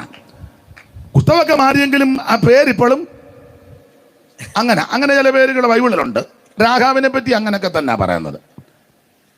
പണ്ട് ഒരാളെ പറ്റി പറഞ്ഞു, സ്തോത്രം, ആഞ്ഞിലിമുട്ടി കറിയാച്ചൻ. അവരുടെ വീടിൻ്റെ അവിടെ വലിയൊരു ആഞ്ഞിലിയുണ്ട്. വീട്ടുപേര് വേറെയാ. പക്ഷെ പുള്ളി പറഞ്ഞു, ഈ ആഞ്ഞിലി നിൽക്കുന്നതായി ഇത്രോ നാശ. ആഞ്ഞിലിമൂട്ടിൽ കേൾക്കാനൊരു സുഖമില്ല. നമുക്ക് പണ്ട് വീടില്ലായിരുന്നു, ആഞ്ഞിലിൻ്റെ മൂട്ടി കിടന്നെന്നല്ലേ അതിൻ്റെ അർത്ഥം. അപ്പം പറഞ്ഞ് വീട്ടുപേര് അങ്ങനെ അല്ല, മിക്കതും അങ്ങനെയൊക്കെ തന്നെ മിക്ക പേരും. പിന്നെ ചക്കുമൂട്ടിൽ ചക്ക് കിടന്നിങ്ങനെ ആടുകാരെന്ന്. അല്ല, ആ ചക്കുമൂട്ടിൽ ചക്കുണ്ടായിരുന്നു. ആട്ടെ ഞാനൊന്നും പറയുന്നില്ല. അപ്പൊ ഇദ്ദേഹം പറഞ്ഞ ഈ ആഞ്ഞിലി നിൽക്കുന്നതാ ഇത്രോ നാശം. ആഞ്ഞിലി വെട്ടാൻ പറഞ്ഞു. ആഞ്ഞിലി വെട്ടിയപ്പോൾ പിന്നെ ആഞ്ഞിലി മൂടനെന്ന് പറയുമല്ലോ. ആഞ്ഞിലി വെട്ടിയപ്പോൾ നാട്ടുകാരിട്ടു മുറിയാഞ്ഞിലി മൂടൻ്റെ വീടാണ്. കാരണം ആഞ്ഞിലി മുറിച്ചു, എൻ്റെ മുറി മാത്രം അവിടെ. അപ്പം പിന്നെ വിളിച്ചത് മുറിയാഞ്ഞിലി മൂടൻ്റെ വീട്. അപ്പോൾ പുള്ളി പറഞ്ഞ് ഈ കുറ്റി നിൽക്കുന്നതാ ഇത്രോ. കുറ്റി ആളിനെ നിർത്തി വേരോടെ പെടുതൂരം. അപ്പം നാട്ടുകാർ ചോദിച്ചു കുഴിയാഞ്ഞിലി മൂടൻ്റെ വീടാണ്. എന്തായാലും മാറുകയില്ലെന്നുള്ളത് ഉറപ്പാണ്, ആഞ്ഞിലി വരും എന്ന് പറഞ്ഞ പോലെ കുഷ്ഠരോഗിയായ ശിമോൻ. അപ്പൊ ഇത് ഇവരുടെ അപ്പനാരെന്ന. എന്തായാലും ഈ ഭവനം അനുഗ്രഹിക്കപ്പെട്ടൊരു ഭവനമാണ്. യേശു ഈ ഭവനത്തിൽ പല പ്രാവശ്യം വന്ന് പാർക്കുകയും ശുശ്രൂഷിക്കുകയും വിശ്രമിക്കുകയും സൽക്കാരങ്ങൾ കൈക്കൊണ്ട്. കാരണം യെരൂശലേമിലേക്ക് പോകുമ്പോൾ അതിനടുത്തായി ബഥാന്യ. ഒരു ചെറിയ ഇറക്കമാണെന്നാ പറഞ്ഞത്. എല്ലാം പോയോ യെരൂശലേമിൽ? ഞാനും പോയില്ല, ഇന്ന് പോണോ? അപ്പം പോയവർ വന്ന് പറയുന്നത് ഒരു ചെറിയ ഇറക്കവാ, ആ സൈഡിലായി വീട്. പിന്നെ അങ്ങോട്ട് യെരൂശലേമിലോട്ട് പെട്ടെന്ന് ചെല്ലാം. അപ്പം അതുകൊണ്ട് കർത്താവ് പല സന്ദർഭത്തിൽ ഈ വീട്ടിൽ പാർത്തിട്ടുണ്ട്. ഈ വീടിൻ്റെ പ്രത്യേകത, മറിയം യേശു എപ്പോൾ വന്നാലും അവിടുത്തെ തൃപ്പാദത്തിലിരിക്കുക. മാർത്ത നല്ലൊരു സഹോദരിക. അവൻ വരുന്നവർക്കെല്ലാം എൻ്റെ ഭാഷ പറഞ്ഞ ശാപ്പാടുണ്ടാക്കി കൊടുക്കും. അതാ ശുശ്രൂഷ എന്ന് അവിടെ എഴുതിയേക്കുന്നത്. ശുശ്രൂഷയാൽ വളരെ കുഴഞ്ഞു. അല്ലാതെ വെളിപ്പാട് പുസ്തകവും ദാനിയേൽ പറഞ്ഞനോ അമ്മാമ്മ കയറി അടിച്ച് മിന്നുകന്നല്ല. അതാ ശുശ്രൂഷ. അങ്ങനെ ശുശ്രൂഷിക്കുന്ന പലർക്കും ഈ ശുശ്രൂഷ അറിയത്തും ഇല്ല. ഈ ശുശ്രൂഷ അറിയാവുന്ന ചിലർ മറ്റേ ശുശ്രൂഷയ്ക്ക് അധികം പോകാറില്ല, പക്ഷേ ഇതൊരു വലിയ മകനീയ ശുശ്രൂഷയാണ്. ഞാൻ സഹോദരിമാരോട് പറയാം, നിങ്ങളെ ചിലപ്പോൾ ആരും അറിയത്തില്ല, അടുക്കളയിൽ പെരുമാറുക, ആ പുകയത്തും ഇരുട്ടത്തും ഒക്കെ നിന്ന് വളരെ കഷ്ടപ്പെട്ട് എല്ലാം ആക്കി അഴുകിയേച്ചായി വന്നിരിക്കുന്നത്. ഇവിടെ ചിലപ്പം സ്റ്റേജിൽ നിൽക്കുന്നവരെ ഒന്നും പോലല്ല, നിങ്ങൾ വളരെ കഷ്ടപ്പെട്ടവരെ, പക്ഷെ നിങ്ങളെ അറിയുന്നൊരു ദൈവമുണ്ട്. ഉണ്ടുണ്ടുണ്ട്, അറിയുന്നൊരു ദൈവമുണ്ട്. ദൈവം നിങ്ങൾക്ക് പ്രതിഫലവും തരും. ദൈവത്തിൻ്റെ മഹത്വം. അപ്പോൾ ചുരുക്കി പറഞ്ഞാൽ അങ്ങനെയുള്ളൊരു ഭവനം. ഇവരുടെ ആങ്ങള ലാസർ, അതിന് അദ്ദേഹത്തെ പറ്റി പറയുന്നത് ഈ ന്യായപ്രമാണം പകർത്തിയെടുക്കുന്ന ഒരു ജോലി ഉണ്ടായിരുന്നെന്ന തോൾ ചുരുളിൽ. അപ്പം അങ്ങനെ പള്ളിക്കാണല്ലോ, അപ്പം എഴുതി പകർത്തുന്ന ഒരു ജോലി. അപ്പം അതിൽ നിന്ന് തുച്ഛമായ ഒരു വരുമാനം കിട്ടുമെന്ന. അതുകൊണ്ട് ഈ പെങ്ങന്മാരുടെ കയ്യിൽ കൊടുക്കും. മാർത്ത വിധവയാണെന്നൊക്കെയാ ചിലർ പറയുന്നത്. എന്തുവാ, ഈ സഹോദരിയുടെ കൈ കൊടുക്കും. സഹോദരി അത് ആക്കി അടിച്ച് യേശുവും ശിഷ്യന്മാരും ഒക്കെ വരുമ്പോൾ ശാപ്പാടും ഒക്കെ കൊടുക്കും. യേശുവും ശിഷ്യന്മാരും വരുമ്പോൾ 1-2 പേരല്ലല്ലോ വരുന്നത്, ധാരാളം ആൾക്കാർ. പിറുപിറുപ്പില്ലാതെ യാതൊരു മടുപ്പില്ലാതെ ഇതെല്ലാം ചെയ്യും. അങ്ങനത്തെ ഭവനം. എന്തിനേറെ നിങ്ങൾക്കറിയാം, ഒരിക്കൽ ഈ സഹോദരൻ ദീനമായി യേശുവിനെ അറിയിച്ചു. യേശു പോയില്ല. ദീനം രൂക്ഷമായി, യേശു പോയില്ല. ഒടുവിൽ ലാസർ മരിച്ചു. എന്നിട്ടും യേശു പോയില്ല. ഒരു 3-4 ദിവസം കഴിഞ്ഞ്, 2-3 ദിവസം കഴിഞ്ഞ് യേശു ശിഷ്യന്മാരോട് പറഞ്ഞു, നമുക്ക് ബഥാനിയോളൊന്ന് പോകാം. അപ്പൊ തോമാസ് പറഞ്ഞു, നമുക്കും പോയി ചാകാം. കാരണം പുള്ളിക്ക് മനസ്സിലായി ആ എന്തും വേണ്ട പ്രാവശ്യം വീട്ടിൽ ചെല്ലുകയും ചാപ്പാട് കഴിക്കുകയും വിശ്രമിക്കുക, സഹോദരിമാർ മാന്യമായിട്ട് ഇടപെടുകയും 1-2 പേരാണോ 10-12 അത് നല്ല പെരുക്കുന്ന വരും. ഉപവസിക്കുമ്പം ജീരകവെള്ളമൊക്കെ കുടിച്ചിരുന്നാൽ ഇത് കഴിയുമ്പം നല്ലേ. പിന്നെ ഇതെല്ലാം കൂടെ അവിടെ ചെന്ന് നല്ല ശരിക്ക് പെരുക്കി വെച്ച് ആ ചെറുക്കൻ അസുഖമാണെന്ന് കണ്ടപ്പോൾ ഒന്ന് പോകണ്ടായോ? അതല്ലേ മര്യാദ. ഇനി ഇങ്ങേർക്ക് പോകാൻ ഒത്തില്ലെങ്കിൽ നമ്മളെ ആരെയും ഒന്ന് വിടണ്ടേ? അതിനും ചെയ്തില്ല. എന്നാൽ ദീനം കഠിനപ്പെട്ടപ്പോഴെങ്കിലും ഒന്ന് പോവുമോ, പ്രാർത്ഥിക്കുവോ? അതിനും പോയില്ല. അന്നാട്ടെ മരണസമയത്തൊന്ന് പോയി, ഒന്നുമില്ല ചെന്നൊരു അനുശോചനമെങ്കിലും ഒന്നും ചെയ്തില്ല. എന്നിട്ട് ഇപ്പം പമ്മി അങ്ങോട്ട് പോവുക. അപ്പം പറഞ്ഞു, യഹൂദന്മാർ കൊല്ലും, ഒരു തർക്കവും ഇല്ലെന്ന് പറഞ്ഞു. അപ്പോൾ തോമാസ് പറഞ്ഞു, നമുക്കും അവൻ്റെ കൂടെ പോയി ചാടാം. ഇങ്ങനെയൊക്കെ പറഞ്ഞായി വരുന്നത്. പക്ഷെ ബഥാനിയിൽ വന്ന് യേശു ശിഷ്യന്മാരും വന്നെന്ന് മാർത്തയ്ക്ക് അറിവ് കൊടുത്തു. മറിയയും അറിഞ്ഞു. മറിയ അവിടെ തന്നെ അങ്ങ് ഇരുന്നു. മാർത്ത ആ ക്ഷണത്തിൽ ഓടി യേശുവിൻ്റെ അടുക്ക വന്ന് പറയുക, ഗുരു, നീ ഇവിടെ ഉണ്ടായിരുന്നെങ്കിൽ എൻ്റെ സഹോദരൻ മരിക്കത്തില്ല. അപ്പോൾ യേശു അവളോട് പറയുകയാ, മാർത്തേ, നിരാശപ്പെടുകേണ്ട, അവൻ ഉയർത്തെഴുന്നേൽക്കും. ഉടനെ മാർത്ത തിരിച്ചൊരു മറുപടി പറഞ്ഞു. എന്തുവാ? വായിച്ചേ മോൻസി പാസ്റ്റേ, മൈക്ക് ഓൺ ചെയ്തേച്ച് മൈക്ക്. യേശു അവളോട് നിന്റെ സഹോദരൻ ഉയർത്തെഴുന്നേൽക്കും. മാർത്ത, നിന്റെ സഹോദരൻ ഉയർത്തെഴുന്നേൽക്കും. മാർത്ത അവനോട്, ഒടുക്കത്തെ നാളിലെ പുനരുത്ഥാനത്തിൽ അവൻ ഉയർത്തെഴുന്നേൽക്കും എന്ന് പറഞ്ഞത് എന്റെ ഒരു ചിന്തയിൽ ഞാൻ ഇഷ്ടമുണ്ട്, യോജിച്ചാ മതി. യേശു ഈ വീട്ടിൽ വന്ന് നന്നായിട്ട് പറയും. മറിയാണ് കർത്താവിന്റെ പാദത്തിലിരിക്കുക. പറയുന്നതെല്ലാം ഇന്നത്തെ രീതി വെച്ചാണ് കുറിച്ചെടുത്ത് ഗ്രഹിച്ച് ഇങ്ങനെ ഇരിക്കുക മറിയ. മാർത്ത അടുക്കളയിൽ നന്നായിട്ട് പെരുമാറുക. എൻ്റെ ഒരു ചിന്ത പറയാം, അടുക്കളയിൽ പെരുമാറുന്നെങ്കിലും ഇവിടെ ഹൃദയവും ശ്രദ്ധയെല്ലാം ഗുരുവിൻ്റെ മുകളിലാണ്. അടുക്കളയിലാണ് പെരുമാറുന്നത്. നമ്മുടെ കേരളത്തിലെ ഇപ്പോഴത്തെ രീതി അനുസരിച്ച് സാമ്പാറും അവിയലും, അവിടെ പലസ്തീനി സാമ്പാർ വെച്ചോന്നൊന്നും എന്നോട് കയറി ചോദിക്കരുത്, മനസ്സിലാകാൻ പറയുക. അവിയലും സാമ്പാറും തോരനും പുളിശ്ശേരിയും അല്ലെ മീൻ കൂട്ടാനും ഒക്കെ അകത്ത് മാർത്ത വെക്കുന്നെങ്കിലും, അതെല്ലാം അതിൻ്റെ ചേരുവകൾ ചേർത്ത് വെക്കുന്നെങ്കിലും ഇവിടെ കാതും ശ്രദ്ധയും എല്ലാം ഗുരു അവിടെ ഇരുന്ന് പറയുന്ന വിഷയങ്ങളാണ്. നമ്മൾ ചിലർ അടുക്കളയിലോട്ട് പോകത്തില്ല, എപ്പോഴും ഗുരുവിൻ്റെ പാദത്തിരിക്കുക, പക്ഷേ ഒരു കാര്യത്തിലും വിശ്വാസവും ഇല്ല, ശ്രദ്ധിക്കുന്നുമില്ല. ചുമ്മാ ഇടയ്ക്കിടയ്ക്ക് ഇങ്ങനെ ഞെട്ടുക, വെട്ടുവാനം വന്ന കന്നാലി ഞെട്ട പോലെ. എന്നാൽ മാർത്തയുടെ വിശേഷത, ഇവൾ അടുക്കള പെരുമാറി ശുശ്രൂഷയിൽ കൊടയുന്നെങ്കിലും ഗുരുവിൻ്റെ മൊഴികളെല്ലാം ഇവൾ ശ്രദ്ധിക്കുന്നുണ്ട്. അതുകൊണ്ടാണ് തിരിച്ച് പ്രതിഭജിച്ചത്, ആ ഒടുക്കത്തെ പുനരുത്ഥാനത്തിൽ എൻ്റെ സഹോദരൻ. അപ്പൊ അവക്കറിയാം പുനരുത്ഥാനമുണ്ടെന്നും, എത്ര പുനരുത്ഥാനമുണ്ടെന്നും, അത് ഏതൊക്കെ പുനരുത്ഥാനമാണെന്നും, ഏത് സമയത്ത് ആരൊക്കെ ഉയർത്തു വരുമെന്നൊക്കെ മാർത്തയ്ക്ക് നല്ല തിട്ടമുണ്ടെന്ന്. അപ്പോൾ മാർത്തയോട് യേശു പറയുന്ന ഭാഗമാണ് നമ്മൾ ഇന്ന് രാത്രി ചിന്തയ്ക്കും വായിച്ചത്. വായിച്ചോ? ഉടനെ യേശു മാർത്തയോട്, ഞാൻ തന്നെ അല്ലയോ മാർത്തയെ, ഞാൻ തന്നെ പുനരുത്ഥാനവും ജീവനുമാകുന്നു. എന്നിൽ വിശ്വസിക്കുന്നവൻ മരിച്ചാലും ജീവിക്കും. ദൈവത്തിന് സ്തോത്രം. ഇന്ന് രാത്രി കമ്പിവാചകം പോലെ ചില കാര്യം ഞാൻ ഓർപ്പിക്കാൻ ഉദ്ദേശിക്കുന്നത്, ആമേൻ സ്തോത്രം, ആമേൻ ജീവിച്ചിരിക്കാൻ എന്തോ ചെയ്യണം. ഇവിടെ വായിക്കുന്നത് ആമേൻ യേശുവിൽ വിശ്വസിക്കണം. നീ യേശു ക്രിസ്തുവിൽ വിശ്വസിച്ചാൽ നീ എന്നാക്കും ജീവിച്ചിരിക്കും, മരിച്ചാലും ജീവിക്കും. ദൈവത്തിന് സ്തോത്രം. ഇന്ന് രാത്രി ആമൻ ജീവൻ ഉണ്ടാകുവാൻ, സമൃദ്ധിയായ ജീവൻ തരാനാ അവിടുന്ന് സ്വർഗ മഹിമ വെടിഞ്ഞ് ഈ താണലോകത്തിലേക്ക് ഇറങ്ങി വന്നത്. ആമൻ പിന്നത്തേതിൽ വായിക്കുമ്പോൾ ലാസർ മരിച്ചു, നാറ്റം വെച്ചു, 4 ദിവസമായെങ്കിലും നസറായം കടന്നു എന്ന് ലാസറെ പുറത്തു വരാൻ പറഞ്ഞപ്പോൾ അവൻ പുറത്തു വന്ന് ജീവനുള്ളവനായി ശോഭിച്ചു.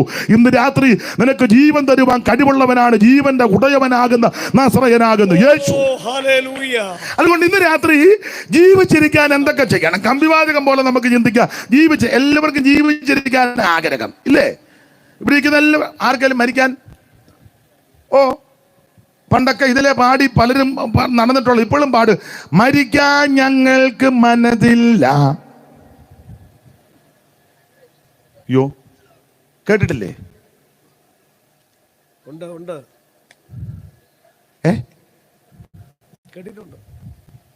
മനസ്സില്ല, അഥവാ പാടാത്തത്.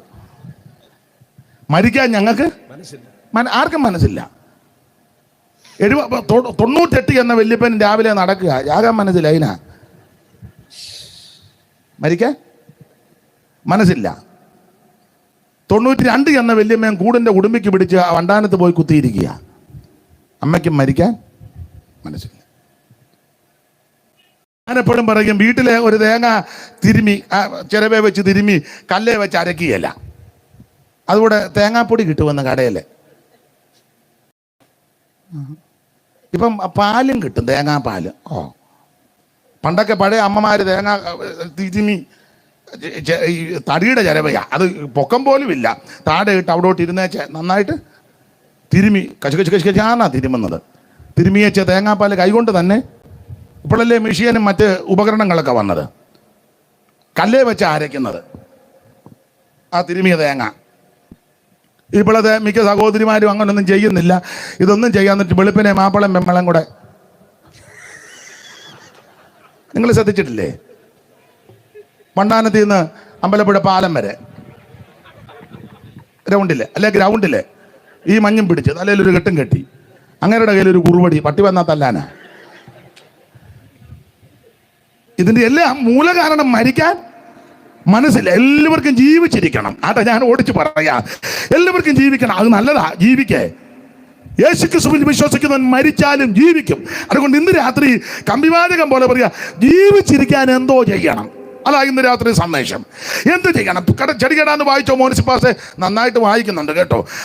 ജീവിച്ചിരിക്കാൻ എന്തോ ചെയ്യണം? 1 ഉൽപ്പത്തി പുസ്തകം 42-ാം അധ്യായത്തിന്റെ 2-ാം വാക്യം വായിച്ചാട്ടെ. ഉൽപ്പത്തി പുസ്തകം 42-ാം അധ്യായത്തിന്റെ 2-ാം വാക്യം. ജീവിച്ചിരിക്കാൻ എന്ത് ചെയ്യണം? ഉൽപ്പത്തി 42-ന്റെ 2-ാമത്തെ വാക്യം. മിസ്രയീമിൽ ധാന്യമുണ്ടെന്ന് ഞാൻ കേട്ടിരിക്കുന്നു, നാം മരിക്കാതെ ജീവിച്ചിരിക്കേണ്ടതിന് അവിടെ ചെന്ന് അവിടെ നിന്ന് നമുക്ക് ധാന്യം കൊണ്ടുവരണം. ശ്രദ്ധിക്കുക, ജീവിച്ചിരിക്കാൻ എന്തോ ചെയ്യണം? 1, മിസ്രയീമിൽ ചെന്ന് അവിടുന്ന് ധാന്യം കൊണ്ടുവരണം. ഗോത്രപിതാവാകുന്ന യാക്കോബ് തന്റെ പുത്രന്മാരോട് പറയുന്ന പ്രധാനപ്പെട്ട സന്ദേശമാണ്. ദേശം മുഴുവൻ ക്ഷാമം, കനാൻ നാട്ടിലും ക്ഷാമം, മിസ്രയീമിലും കൊടുമ്പിരി കൊണ്ട ക്ഷാമം, എന്തിനേറെ ഉലകം മുഴുവൻ ക്ഷാമം. ഈ ക്ഷാമം കൊണ്ട് ജനം പൊറുതിമുട്ടി. നിങ്ങൾ ആ അധ്യായം പഠിക്കുമ്പോൾ അറിയാം, ക്ഷാമം കൊണ്ട് പൊറുതിമുട്ടിയപ്പോൾ ജനങ്ങളെല്ലാം കൂടെ ആഹാരത്തിന് ആദ്യം വന്ന് നിലവിളിച്ചത് ആരോടാ?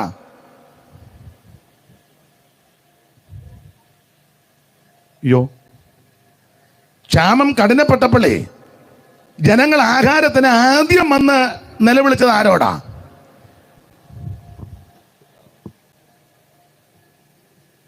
പക്ഷേ ഞങ്ങൾ അവിടെ ഒന്നും ഇല്ലായിരുന്നു, ഞാനും ഇല്ലായിരുന്നു. പക്ഷെ ആരോടാന്ന് പുസ്തകത്തിൽ എഴുതിയിട്ടുണ്ട്. ആദ്യം വന്ന് നിലവിളിച്ചത് പറവോനോടാ. അങ്ങനെ എഴുതിയേക്കുന്നത്, ആദ്യം വന്ന് പറവോനോട്. അപ്പൊ പറവോൻ ഇങ്ങനെ സിംഹാസനത്തിൽ ഇരിക്കുക. എൻ്റെ ഭാവനയിൽ അങ്ങ് പറയാ, പറവോൻ താടിയും മുടിയും വടിയും കൊടയും ഇടയ്ക്കൊരു വെടിയും. ഫറവോൻ ഇങ്ങനെ ഇരിക്കുക. അപ്പോൾ ജനങ്ങളെല്ലാം കൂടെ വന്ന് ഫറവോന്റെ മുമ്പിൽ മുട്ടുകുത്തി വെച്ച് പറഞ്ഞു, ഞങ്ങളെ രക്ഷിക്കണമേ. പുള്ളി പറഞ്ഞേടാ, ഞാൻ ഈ താടിയും മുടി ആയിട്ടിരിക്കുന്നതല്ലാതെ എന്നെ കൊണ്ട് കാക്കാച്ചിന് കൊള്ളുകയില്ല. ചുമ്മാ ഇവിടെ കിടന്ന് സമയം കളയരുത്. അപ്പൊ മറ്റവർ വന്ന് പറയും, ഞങ്ങൾക്ക് വേണ്ടി അപേക്ഷിക്കണേ. പുള്ളി പറഞ്ഞു, എൻ്റെ കാര്യം തന്നെ പരുവക്കേടാ. അവിടെ അങ്ങനെ എഴുതിയേക്കുന്നത്. ജനങ്ങൾ ആഹാരത്തിന് ഫറവോനോട് നിലവിളിച്ചെന്ന, അങ്ങനല്ലയോ വായിച്ചേ മോൻസിപ്പാസ്റ്റേ? ഞാൻ റഫറൻസ് അങ്ങ് മറന്നു. അങ്ങനെ തന്നെ എഴുതിയേക്കുന്നത്. പിന്നെ മിസ്രയീം ദേശത്തെല്ലായിടവും ക്ഷാമമുണ്ടായപ്പോൾ ജനങ്ങൾ ആഹാരത്തിനായി ഫറവോനോട് നിലവിളിച്ചു. ഫറവോനോടാ വന്ന് നിലവിളിച്ചത്. അപ്പൊ ഫറവോന്റെ അടുക്ക വന്നപ്പോ, എന്റെ തിരുമേനി, എന്റെ തിരുമനസേ, സ്തോത്രം, ഞങ്ങളെ രക്ഷിക്കണം, ഞങ്ങളെ ഉപേക്ഷിക്കരുത്, ഞങ്ങൾക്ക് വേണ്ടി അപേക്ഷിക്കണം, ഞങ്ങളോട് കനിവ് തോന്നണം തിരുമേനിയോട്. അപ്പൊ തിരുമേനി പറഞ്ഞ എന്നതാ, നിങ്ങൾ യോസേഫിന്റെ അടുക്കൽ ചെല്ലുവിൻ. എടാ, നിങ്ങൾ ഇവിടെ കിടന്ന് എന്റെ അടുക്ക കിടന്ന് അയ്യം വിളിക്കുകയും നിലവിളിക്കുകയും ചെയ്ത എന്നെ കാജിനും പുണ്ണാക്കിനും കൊള്ളുകയല്ല. ഞാനിങ്ങനെ താടിയും മുടിയും മടിയായിട്ട് അനങ്ങാതെ ഇവിടെ ഇരിക്കുന്നല്ലാതെ എന്നെ ചുക്കിനും ചുണ്ണാമ്പിനും കൊള്ളുകയല്ല. എന്നെ ഇവിടെ കൊണ്ടിരുത്തി പൂട്ടിയ ചവന്മാരും പോയി. പിന്നെ നിങ്ങളൊരു കാര്യം ചെയ്യ്, ഇവിടെ കിടന്ന് നിലവിളിച്ച് നിന്റെ അല്ല ആയുസ് കളയാറ് നീ എല്ലാം യോസേഫിന്റെ അടുക്ക ചെല്ല്. അതിനാ യോസേഫിന്റെ അടുക്ക ചെല്ലാൻ കാര്യം. യോസേഫ് ആരാ? 42:6 വായിച്ച യോസേഫ് ആരാ? 42:6. പെട്ടെന്ന് വായിച്ചോ. 42:6. യോസേഫ് ദേശത്തിന് അധിപതിയായിരുന്നു. യോസേഫ് ദേശത്തിന് അധിപതിയാ എന്ന് പറഞ്ഞാൽ നല്ല യോസേഫ് ആകുന്ന യേശു ക്രിസ്തുവാണ് സകലത്തിന്റെ അധിപതി. ഈ കാണുന്ന അണ്ടകടാകങ്ങള്, ചരാചരങ്ങള്, ഈ നക്ഷത്രമണ്ഡലങ്ങള്, പൂജര ഗേജരകള്, വസ്തുക്കളെ നിർമ്മിച്ചവൻ, ചമച്ചവൻ, പടച്ചവൻ, ഉണ്ടാകട്ടെന്ന വാക്കിൽ സകലത്ത് ഉളവാക്കിയ ഒരുവനുണ്ട്. അവനാണ് നല്ല യോസേഫ് ആകുന്ന യേശു. ഉളവായതൊന്നും അവനെ കൂടാതെ ഉളവായതല്ല, സകലതും അവനെ ഉളവാക്കി, അവനായിട്ട് ഉളവാക്കി. അവൻ സകലത്തിന്റെ ലാക്കും സകലത്തിന്റെ കാരണഭൂതനും അവൻ തന്നെ. അതുകൊണ്ട് ഇന്ന് രാത്രി ഫറവോന്റെ അടുക്ക ചെന്ന് മുട്ടാലിടയാറ്. നീ യോസേഫിന്റെ അടുക്ക വരണം. നല്ല യോസേഫ് ആകുന്ന യേശു നിന്നെ രക്ഷിക്കാൻ കഴിവുള്ളവനാ. അവിടുന്ന് സൗഖ്യമാക്കാൻ കഴിവുള്ളവനാ. അവിടുന്ന് വിടുവിപ്പാൻ കഴിവുള്ളവനാ. അവിടുന്ന് നീക്കുപോകുന്നതിന് കഴിവുള്ളവനാ. ഫറവോന്റെ അടുക്ക ചെന്ന് കുമ്പിട്ട് കിടക്കാതെ നീ ഇന്ന് രാത്രി നല്ല യോസേഫ് ആകുന്ന യേശുവിന് എടുക്കവാ. സ്തോത്രം. ആടെ വിവരിക്കുന്നില്ല. അപ്പൊ ക്ഷാമം കഠിനപ്പെട്ടു. ക്ഷാമം കഠിനപ്പെട്ടപ്പോൾ യാക്കോബ് തന്റെ പിള്ളേരോട് പറയുന്ന പദമാണ് 42:1 മുതൽ. കനാൻ നാട്ടിൽ ക്ഷാമം വന്നപ്പോൾ 42:1 മുതൽ വായിച്ചേ. മിസ്രയീമിൽ ധാന്യമുണ്ടെന്ന് യാക്കോബ് അറിഞ്ഞപ്പോൾ തന്റെ പുത്രന്മാരോട്, നിങ്ങൾ തമ്മിൽ നോക്കി നിൽക്കുന്നത്, നിങ്ങൾ തമ്മിൽ നോക്കി നിൽക്കുന്നത് എന്ത്? മിസ്രയീമിൽ ധാന്യമുണ്ടെന്ന് നിങ്ങൾ ചുമ്മാ അങ്ങോട്ടും ഇങ്ങോട്ടും അന്തും മിന്തും പറഞ്ഞു നിൽക്കാറ്. ഞങ്ങളുടെ കോട്ടാലി തള്ള പറയ പോലെ ക്രിസ്ത്യാനികളോടായി പറയുന്നത്, ബന്ധുക്കോസുകാരോടാ പറയുന്നത്. അങ്ങോട്ടും ഇങ്ങോട്ടും ചെളിവാരി എറിയാതെ അന്തും മിന്തും പറയാതെ അവൻ ആക്ഷേപങ്ങളും അപമാനങ്ങളും പറയാനുള്ള സമയമല്ലെന്ന്. കേസിനും കോടതിക്കും വഴക്കും തർക്കത്തിനും അതിനുള്ള സമയമല്ലിത്. നിങ്ങൾ അങ്ങോട്ടും ഇങ്ങോട്ടും തമ്മിൽ നോക്കി നിൽക്കാറെന്ന്. അവരുടെ കുറ്റം, ഇവരുടെ കുറ്റം, ചേട്ടത്തിയുടെ കുറ്റം, അനിയത്തിയുടെ കുറ്റം, അമ്മായിമ്മയുടെ കുറ്റം അങ്ങോട്ടും ഇങ്ങോട്ടും പറയാതെ നീ ആമൻ സ്വന്തം മിസ്രയീമിൽ ചെന്ന് ധാന്യം കൊള്ളു. പണ്ടൊരാൾ പറഞ്ഞു, നടുക്കടലിൽ കപ്പൽ മുങ്ങിത്താന്നപ്പോ അതിനകത്ത് 2 പേര് തലയിണയ്ക്ക് അടിയുണ്ടാക്കുന്നെന്ന്. ആഴക്കടലിൽ കപ്പൽ താന്നുകൊണ്ടിരിക്കുക. അന്നേരം അതിനകത്ത് 2 എണ്ണം തലയണയ്ക്ക്. ഒരുത്തൻ പറഞ്ഞു, എന്റെ തലയണ ഇന്നലെ രാത്രി ഞാൻ വെച്ചു. അവൻ പറഞ്ഞു, ജീവൻ പോയാൽ തരിക. ഇവിടെ മൊത്തം പോകാനിരിക്കുക. കപ്പൽ മുങ്ങിത്താഴുക. ലോകമായ കപ്പലിത മുങ്ങുവാൻ തുടങ്ങുന്നേ. ലോകമായ കപ്പലിത മുങ്ങുവാൻ തുടങ്ങുന്നേ. ഓ സോദരരെ ഓടി വന്നാൽ നിങ്ങൾക്കും പ്രവേശിക്കാം. സോദരരെ ഓടി വന്നാൽ നിങ്ങൾക്കും പ്രവേശിക്കാം. ഉറങ്ങിടുന്ന യോനായെ പോലുള്ളവരെ, കപ്പലിൽ ഉറങ്ങിടുന്ന യോനായെ പോലുള്ളവരെ, എത്ര നാൾ ഉറങ്ങിടും കർത്താവിൽ പോൽ വന്നിടും. ഓ എത്ര നാൾ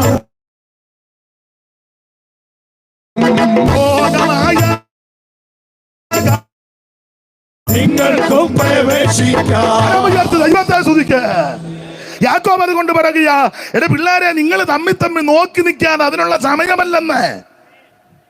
അങ്ങോട്ടും ഇങ്ങോട്ടും എഴുതിയും ചെളിവാരി എറിഞ്ഞും ഫേസ്ബുക്കിലും കുന്തത്തിനകത്തല്ല എന്താ പേര് എന്തുവാ, വാട്സപ്പ്, നിന്റെ കോടാലി.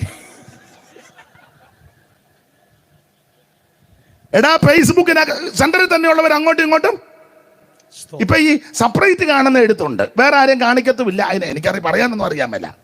അവൻ തന്നെ കണ്ടു.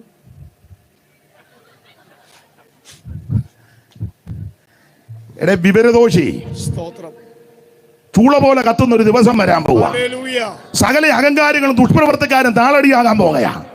വരുവാനുള്ള ആ ദിവസം വേരും കൊമ്പും ശേഷിപ്പിക്കാതെ ഇതിന്റെ നടുവിൽ നീ രക്ഷപ്പെടണം.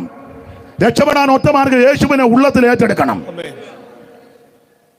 സമരം കൊണ്ടും ഫലമില്ല, കൈരോവായും ഗുണമില്ല.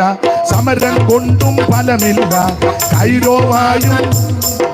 സമരം കൊണ്ടും ഫലമില്ല, കൈരോവായും ഗുണമില്ല. ധരണക്കാരും മരണം വരുമ്പോൾ മോങ്ങി മോങ്ങി കരയുമേ. ധരണക്കാരും മരണം വരുമ്പോൾ മോങ്ങി മോങ്ങി. ദൈവക്രോധത്തിൽ നീയും വെന്തരിച്ചു ചാകരുതേ, നിത്യതീയിൽ വീഴരുതേ. ദൈവക്രോധത്തിൽ നീ വെന്തരിച്ചു ചാകരുതേ, നിത്യതീയിൽ വീഴരുതേ.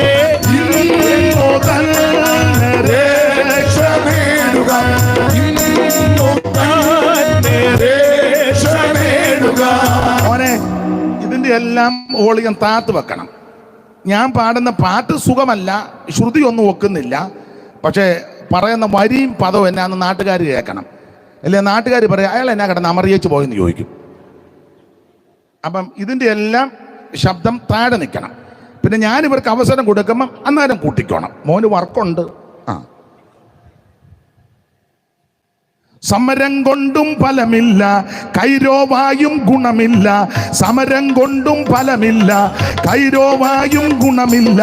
ധരണക്കാരും മരണം വരുമ്പോൾ മോങ്ങി മോങ്ങി കരയുമേ. ധരണക്കാരും മരണം വരുമ്പോൾ മോങ്ങി മോങ്ങി കരയുമേ. ദൈവക്രോധത്തിൽ നീയും വെന്തരിച്ചു ചാകരുതേ, നിത്യതീയിൽ വീഴരുതേ. ദൈവക്രോധത്തിൽ നീയും വെന്തരിച്ചു ചാകരുതേ, നിത്യതീയിൽ വീഴരുതേ. ഇന്നുമുതൽ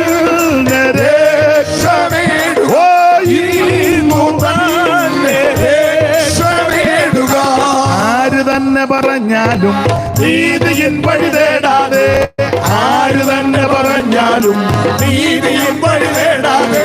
പാപമങ്ങനെ ചെയ്തവർ പരമാവധിയോട് നശിച്ചിടും, പരമാവധിയോട് നശിച്ചിടും. ഇന്ന് രാത്രി യേശുവിനെ രക്ഷിതാവായിട്ട് ഏറ്റെടുക്കണം. അപ്പം മരിക്കാതിരിക്കാൻ, ജീവിച്ചിരിക്കാൻ എന്തോ ചെയ്യണം. അപ്പനാകുന്ന യാക്കോബ് തന്റെ പിള്ളേരോട് പറയാ, തമ്മി തമ്മി നോക്കി നിൽക്കാതെ മിസ്രയീമിൽ ചെന്ന് ധാന്യം കൊണ്ട്. മിസ്രയീമിൽ ധാന്യമുണ്ട്. എന്തുവാ ഈ മിസ്രയീമിൽ ചെന്ന് ധാന്യം കൊള്ളാൻ പറഞ്ഞതിൻ്റെ അർത്ഥം? ഒരാത്മീക അർത്ഥം. മിസ്രയീമിൽ ചെന്ന് ധാന്യം കൊള്ളണം, അതിൻ്റെ ആത്മീക അർത്ഥം വായിച്ച് മോനസി പാസ്റ്റേ. വെളിപ്പാട് പുസ്തകം 11-ാം അധ്യായത്തിന്റെ 8-ാം വാക്യം. വെളിപ്പാട് 11:8. താളിഞ്ഞോട്ട് മറിക്കുമ്പോൾ മേളിൽ വശത്ത്, ഇങ്ങോട്ട് മറിച്ചു മേളിൽ. അവരുടെ കർത്താവ് ക്രൂശിക്കപ്പെട്ടതും, അവരുടെ കർത്താവ് ക്രൂശിക്കപ്പെട്ടതും ആത്മീകമായി സോലോമെന്നും മിസ്രയീമെന്നും പേരുള്ളതുമായ മഹാനഗരത്തിന്റെ വീതിയിൽ, മഹാനഗരത്തിന്റെ വീതിയിൽ അവരുടെ ശവം കിടക്കും. അപ്പൊ ശ്രദ്ധിക്കുക, ആത്മീകമായി മിസ്രയീമെന്നും സോലോമെന്നും പേരുള്ള മഹാനഗരം. അപ്പൊ ആത്മീകമായി മിസ്രയീം എന്ന് പേരുള്ള മഹാനഗരം. ആ നഗരത്തിൽ, ആ നഗരത്തിന്റെ പ്രത്യേകത അവരുടെ കർത്താവ് ക്രൂശിക്കപ്പെട്ട സ്ഥലമാണ്. അപ്പോൾ കർത്താവ് ക്രൂശിക്കപ്പെട്ട സ്ഥലത്തിന് ആത്മീകമായി മിസ്രയീമെന്നും സോലോമെന്നും കൊടുത്തിരിക്കുക. അങ്ങനെയെങ്കിൽ ഇങ്ങനൊരു ചിന്ത അങ്ങ് തെറ്റൊന്നുമില്ല. ആമേൻ, സ്തോത്രം. മിസ്രയീമിൽ ചെന്ന് ധാന്യം കൊള്ളാൻ പറഞ്ഞതിന്റെ അർത്ഥഭേദ ജീവിച്ചിരിക്കാൻ ക്രൂശിന്റെ ചുവട്ടിൽ വന്ന് നീ യേശുവിനെ ഏറ്റെടുക്കണം. ഹല്ലേലൂയ.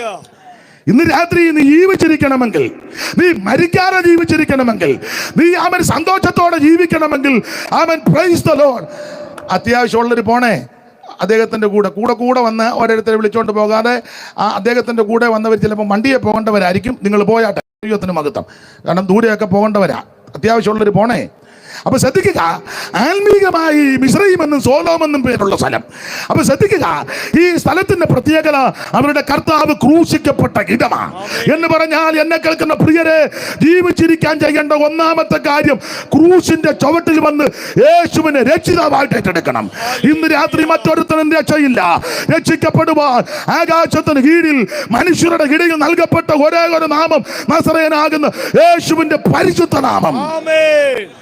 ഇന്ന് രാത്രി നീ ജീവിച്ചിരിക്കാൻ ചെയ്യേണ്ട ഒന്നാമത്തെ കാര്യം ക്രൂശിന്റെ ചുവട്ടിൽ വന്ന് യേശുവിനെ ഉള്ളത്തിൽ ഏറ്റെടുക്കണം. 5 പൈസ മുടക്കണ്ട, അര കാശ് മുടക്കണ്ട. എൻ്റെ യേശുവേ എൻ്റെ ഉള്ളത്തിൽ വരണം, എന്നെ രക്ഷിക്കണം, എന്നെ വിടുവിക്കണം. പ്രാർത്ഥിക്ക്. ഇന്ന് രാത്രി യേശു നിന്നെ രക്ഷിക്കും. ജീവിച്ചിരിക്കാൻ ഒന്ന്, ക്രൂശിന്റെ ചുവട്ടിൽ വന്ന് യേശുവിനെ രക്ഷകനായിട്ട് ഏറ്റെടുക്കണം. സമയത്തെ ഭയപ്പെടുന്നതുകൊണ്ട് ഓടിച്ച് പറയാം. 2, ജീവിച്ചിരിക്കാൻ എന്തോ ചെയ്യണം. വായിച്ച അറിവുള്ള വാക്യമാ പുറപ്പാട് പുസ്തകം 30-ാം അധ്യായത്തിന്റെ, ഞാൻ മുമ്പേ പറഞ്ഞ് ഈ അച്ചാൻ്റെ കൂടെ പോകേണ്ടവരും പോവും. നിങ്ങൾ ഈ ഇടയ്ക്ക് കയറി വന്ന ആൾക്കാരെ വിളിക്കുമ്പോൾ ആൾക്കാർ അശ്രദ്ധയോടിരിക്കും. അത് അത്യാവശ്യമുള്ളൊരു പൊക്കോ ഇച്ചിരി സമയം കൊണ്ട് എടുക്കും. അച്ചാൻ്റെ കൂടെ ആരാന്ന് വന്നത്? അയ്യോടി അമ്മാമ്മ ഇന്ന് ആലോചിക്കാതെ എല്ലാം അമ്മാമ്മ അച്ഛൻ അവിടെ നോക്കി നിൽക്കുന്നു. അപ്പോൾ ജീവിച്ചിരിക്കാൻ ചെയ്യേണ്ട രണ്ടാമത്തെ കാര്യം വായിച്ച പുറപ്പാട് പുസ്തകം 30-ാം അധ്യായത്തിന്റെ 20-ാമത്തെ വാക്യം. അവർ സമാഗമന കൂടാരത്തിൽ കടക്കുകയോ യഹോവയ്ക്ക് ദഹനയാഗം കഴിക്കേണ്ടതിന് യാഗപീഠത്തിങ്കിൽ ശുശ്രൂഷിപ്പാൻ ചെല്ലുകയോ ചെയ്യും. പുരോഹിതന്മാർക്കുള്ള ഉപദേശങ്ങളും പ്രമാണങ്ങളും കൊടുത്തു വരുന്ന കൂട്ടത്തിൽ പറയുക, പുരോഹിതൻ ശുശ്രൂഷയ്ക്കായിട്ട് അങ്ങോട്ട് ചെല്ലുമല്ലോ, ആ യാഗം കഴിക്കാൻ ചെല്ലുമല്ലോ. ഒന്നുകൂടെ വായിച്ചോ 20-ാം വാക്യം. അവർ സമാഗമന കൂടാരത്തിൽ കടക്കുകയോ യഹോവയ്ക്ക് ദഹനയാഗം കഴിക്കേണ്ടതിന് സമാഗമന കൂടാരത്തിൽ കിടക്കുകയോ യഹോവയ്ക്ക് ദഹനയാഗം യാഗപീഠത്തിൽ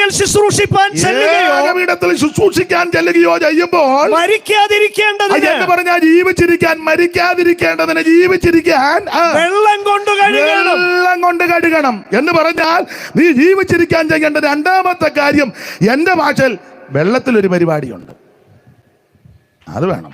സ്തോത്രം. ഒന്ന്, യേശുവിനെ ഏറ്റെടുക്കണം. ക്രൂശിന്റെ ചുവട്ട് വന്ന് ക്രിസ്തുവിനെ രക്ഷകനാക്കണം, ഏറ്റെടുക്കണം. കാശ് മുടക്കൊന്നുമില്ല, ഒരു ഭൗതിക സാധനം കൊടുക്കണ്ട. ഒറ്റ വാക്ക് പ്രാർത്ഥിച്ചാൽ മതി, എൻ്റെ ഉള്ളത്തിൽ വരണം, പാപം ക്ഷമിക്കണം, യേശു നിന്നെ രക്ഷിക്കും.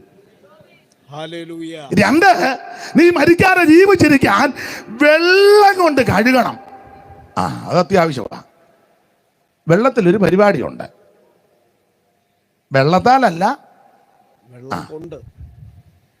ഈ ദിവസങ്ങളെല്ലാം നമ്മൾ വെള്ളം കണ്ടുകൊണ്ടിരിക്കുക.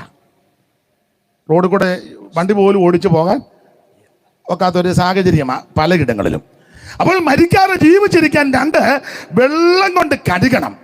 ഞാൻ ഇങ്ങനെ അങ്ങ് പറഞ്ഞങ്ങ് നിർത്താം. ആമേൻ. നീ ജീവിച്ചിരിക്കണമെങ്കിൽ വെള്ളത്തിൽ മുങ്ങി സ്നാനപ്പെടണം, അത്യാവശ്യമാണ് ജീവിച്ചിരിക്കാൻ. സ്നാനമോ ജഡത്തിന്റെ അഴുക്ക് കളയാനല്ല, ദൈവത്തോട് നല്ല മനസാക്ഷിക്കാം, യേശുവിനോട് ചേരുവാനാ, യേശുവിനെ ധരിപ്പാനാ, യേശുവിന്റെ മരണ അടക്ക പുനരുത്ഥാനത്തോട് ഏകീഭവിക്കുന്നതാ സ്നാനം. അല്പജനം 8 പേര് അത് വെള്ളത്തിൽ കൂടി രക്ഷപ്രാപിച്ചു, സ്നാനത്തിന് മുൻകുറിയാണ്. നമ്മുടെ പിതാക്കന്മാരെല്ലാം മേഘത്തിലും സമുദ്രത്തിലും സ്നാനമേറ്റ് മോശയോട് ചേർന്നെന്നാ. ഇത് പെന്തിക്കോസുകാര് കണ്ടുപിടിച്ച മാർഗമല്ല, ദൈവം മുന്നമേ നിർണയിച്ചു വെച്ച വിഷയമാണ്. നീ വെള്ളത്തിൽ മുങ്ങി സ്നാനപ്പെടണം. തളിക്കാൻ വേദപുസ്തകത്തിൽ വാക്യമില്ല, കൊടയാൻ വേദപുസ്തകത്തിൽ വാക്യമില്ല, ഇങ്ങനെ വെക്കാനൊന്നും വേദപുസ്തകത്തിൽ വാക്യമില്ല, കൊച്ചുങ്ങളെ പിടിച്ച് മുക്കാനും വേദപുസ്തകത്തിൽ വാക്യമില്ല. വേദപുസ്തകത്തിലെ വാക്യം വിശ്വസിക്കുന്നവരെ സ്നാനപ്പെടുത്തണം. വിശ്വസിക്കുകയും സ്നാനമേൽക്കുകയും ചെയ്യുന്നവൻ രക്ഷിക്കപ്പെടും. ഞാൻ സ്നാനപ്പെടാൻ നേരത്ത് വലിയ പ്രശ്നമായിരുന്നു, അതൊന്നും ഞാൻ വിവരിക്കുന്നില്ല. ഒടുവിൽ ഞങ്ങൾ 10-14 പേര് പാട്ട് പാടിയാണ് സ്നാനക്കടവിലോട്ട് പോയത്. കൺവെൻഷൻ്റെ സമയമാണ്. എന്നെ കൂടാതെ ഒരു 13 പേരൂടെ ഉണ്ട്. അന്നത്തെ സ്നാനം എന്നൊക്കെ പറഞ്ഞാൽ പാട്ടുമൊക്കെ പാടി തമ്പേറുമൊക്കെ അടിച്ചാൽ ഇന്നെല്ലാവരും പാത്ത് പോയി അങ്ങ് മുങ്ങുക. മുക്കണ്ട മുള്ളി കറുത്ത ഗ്ലാസ് ഇട്ട കാറേ വരും, മുങ്ങണ്ട പുള്ളി അപ്പുറം ഇരിക്കും. ഇങ്ങനെ പുള്ളി ഇങ്ങോട്ടിരിക്കുമ്പോൾ ഇവൻ ചിന്തിക്കും, ഇയാളാണല്ലോ എന്നെ മുക്കുന്നത്. പുള്ളി അവൻ ഇങ്ങോട്ടിരിക്കുമ്പോൾ ഇവനാണല്ലോ മുങ്ങണ്ടത്. ഇങ്ങനെയൊക്കെ നോക്കിയായി പോകുന്നത്. എവിടെയെങ്കിലും ചെന്ന് മുക്കും, അതോടൊപ്പം മുങ്ങും. പിന്നെ അവനെ നമ്മൾ മഷി ഇട്ട് നോക്കിയാൽ പോലും കാണുന്നില്ല. അങ്ങനെ ഇപ്പോഴത്തെ മുക്ക് മിക്കതും. എന്നാൽ അന്ന് പണ്ട് കാലത്തൊക്കെ പഴയ ആൾക്കാർ അനുഭവസ്ഥരോട് ചോദിച്ച് പാട്ടുമൊക്കെ പാടിയാ. കാരണം അടക്കാൻ കൊണ്ടുപോകുന്നത് അങ്ങനെയല്ല, എല്ലാവരും അറിയണമല്ലോ, രഹസ്യത്തിലല്ലല്ലോ അടക്കുന്നത്. ഞാനന്ന് എന്നും എനിക്ക് അടക്കമുണ്ട്. പിന്നെ അറിഞ്ഞാൽ ഞാൻ അന്നേരം പോവും. പോണം, രഹസ്യത്തിലൊന്നുമില്ല. ഞങ്ങളുടെ വേച്ചാൻ മരിച്ചു, ഞങ്ങൾ രാത്രി ആരും അറിയാതെ അടക്കി. കേസാ. അടക്കണം, അത് അറിയണം. ഇതുപോലെ സ്നാനം എല്ലാവരും അറിയണം. അമ്മാമ്മ സ്നാനപ്പെട്ട ഞാൻ 82 മുങ്ങിയത് ആരോടും പറഞ്ഞില്ല. അച്ചായൻ സ്നാനപ്പെട്ടതാണോ? പിന്നെ KP അമ്മണ്ട് ആലപ്പുഴ തോന്നപ്പോൾ ഞാൻ തിരുവല്ലായി പോയി മുങ്ങിയതാ. എന്നിട്ടോ പിന്നെ അന്ന് മുങ്ങി. പിന്നെ ഇടയ്ക്കിടയ്ക്ക് ഞാൻ വല്ലപ്പോഴും ഇങ്ങനെ യോഗം വരുമ്പോൾ പുറകിലിരുന്ന് പൊങ്ങും. പിന്നെ ആശീർവാദത്തിന് മുമ്പേ ഞാൻ പിന്നെ അങ്ങനെയൊന്നും അല്ല സ്നാനം. എല്ലാവരും അറിയണം. അടക്കാൻ കൊണ്ടുപോകാൻ പറഞ്ഞല്ലേ. അതെ, ഞാൻ സ്നാനത്തിന് പോയി. 2 ദൈവദാസന്മാരാണ് സ്നാനപ്പെടുത്തുന്നത്. അപ്പോൾ കരയ്ക്ക് നിന്നപ്പോൾ അല്പം പ്രയാസമൊക്കെ ഉണ്ട്. വീട്ടിൽ പ്രശ്നം, ചിലർ എതിരായി. ഒറ്റയ്ക്കല്ലേ, അപ്പോൾ അല്പം പ്രശ്നമായി. എങ്കിലും 1-2 പേര് ധൈര്യപ്പെടുത്തി. ഞാൻ കരയ്ക്ക് നിന്നപ്പം ദൈവാത്മാവെന്നെ ശക്തീകരിച്ചു. ഒരു വാക്യം എൻ്റെ ഉള്ളത്തിൽ വന്നു. യേശു യോഹന്നാൻ്റെ കൈക്കിടി സ്നാനപ്പെടാൻ ചെന്നപ്പോൾ യോഹന്നാൻ യേശുവിനെ തടഞ്ഞു. അപ്പോൾ യേശു യോഹന്നാനോട് പറഞ്ഞു, ഇപ്പോൾ സമ്മതിക്കാം, ഇങ്ങനെ സകല നീതിയും നിവർത്തിക്കും നമുക്ക്. ഈ വാക്യം എൻ്റെ ഉള്ളത്തിൽ, ഇപ്പോൾ സമ്മതിക്കാം. ധൈര്യപ്പെട്ടു. ഒരു പഴയ പാട്ടിൻ്റെ വരിയും എന്നെ ധൈര്യപ്പെടുത്തിയ സൈമൺ സാറിൻ്റെ പാട്ടാണ്. ചെല്ലു പറയാ, ഇപ്പം ചെല്ലു പറഞ്ഞ സൈമൺ സാറിൻ്റെ നീ കുത്തിയിരുന്ന ഇതുപോലൊരു വരി എഴുതുവോ?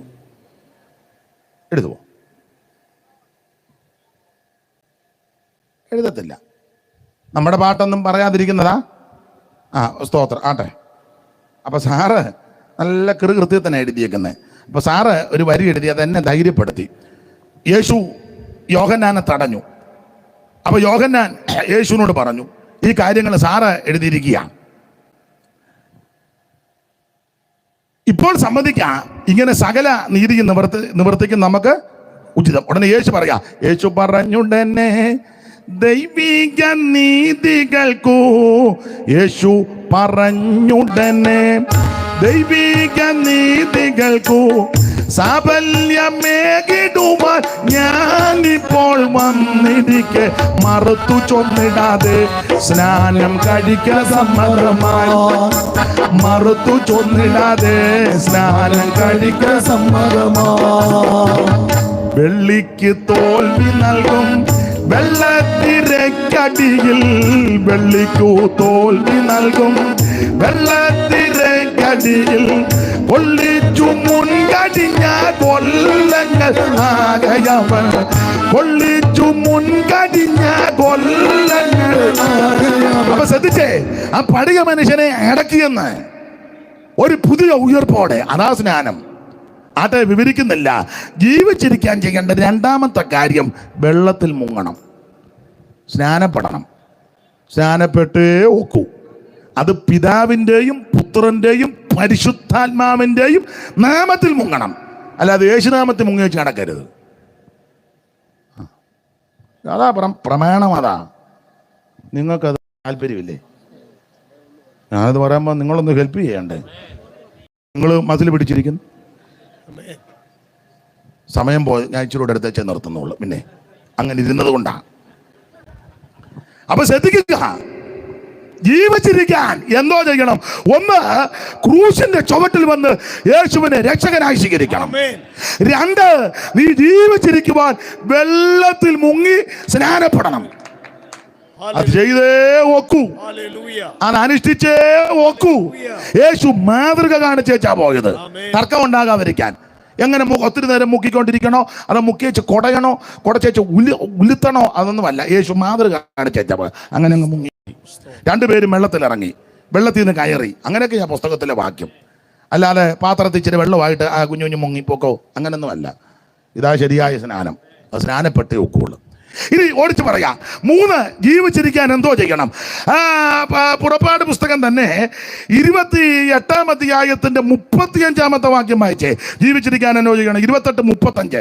ആ കണ്ണിക തീരുന്ന മുറിക്ക് ശുശ്രൂഷ ചെയ്യുകയിൽ അഹരോൻ അത് ധരിക്കണം. ശുശ്രൂഷ ചെയ്യുകയിൽ അഹരോൻ അത് ധരിക്കണം. പിന്നെ യഹോവയുടെ മുമ്പാകെ വിശുദ്ധ മന്ദിരത്തിൽ കിടക്കുമ്പോഴും പുറത്തു വരുമ്പോഴും പുറത്തിറങ്ങുമ്പോഴും അവൻ മരിക്കാതിരിക്കേണ്ടതിന് മരിക്കാതെ ജീവിച്ചിരിക്കേണ്ടതിന് അതിന്റെ ശബ്ദം കേൾപ്പിക്കണം. ശ്രദ്ധിച്ച്, അപ്പോൾ മരിക്കാതെ ജീവിച്ചിരിക്കാൻ ഇതിന്റെ ശബ്ദം കേൾപ്പിക്കണം. ശബ്ദം കേൾക്കണം.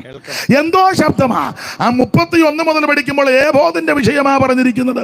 31 വായിച്ച ഏഫോദിന്റെ അങ്കി മുഴുവനും നീലനൂൽ ഏഫോദിന്റെ അങ്കി മുഴുവൻ നീലനൂൽ കൊണ്ട് ഉണ്ടാക്കണം. അത് പുരോഗത വസ്ത്രത്തെ പറ്റിയൊക്കെ ലേവ്യ പുസ്തകവും ആരാധന യാഗങ്ങൾ പഠിക്കുമ്പോൾ പറയുന്നുണ്ട്.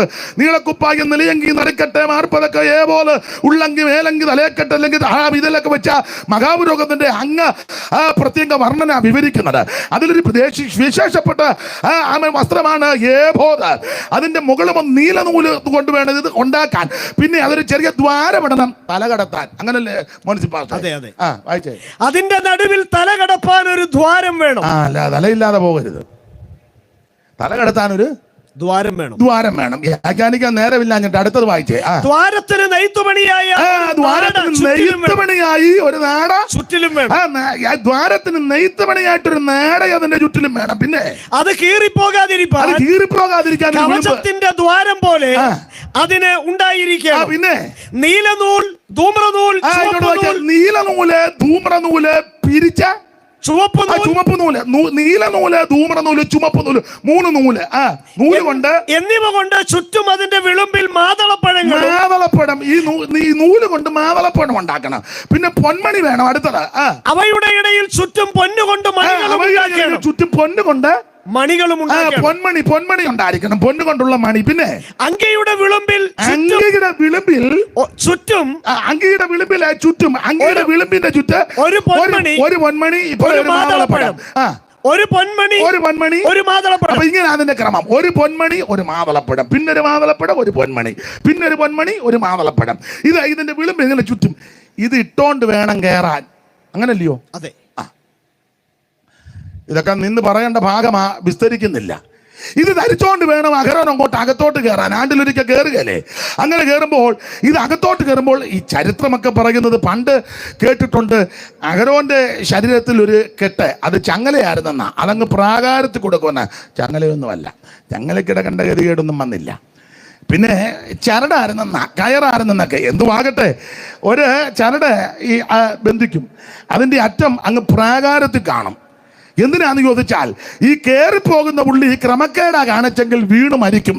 അവിടെ ചെന്ന് വീണ് മരിച്ചാൽ സെക്രട്ടറിക്കോ പ്രസിഡന്റിനോ ജോയിന്റ് സെക്രട്ടറിക്കോ പിന്നെ അസോസിയേറ്റിനോ കമ്മിറ്റിക്കോ കൗൺസിലിനോ ചാടി കയറാൻ ഒക്കുകയല്ല.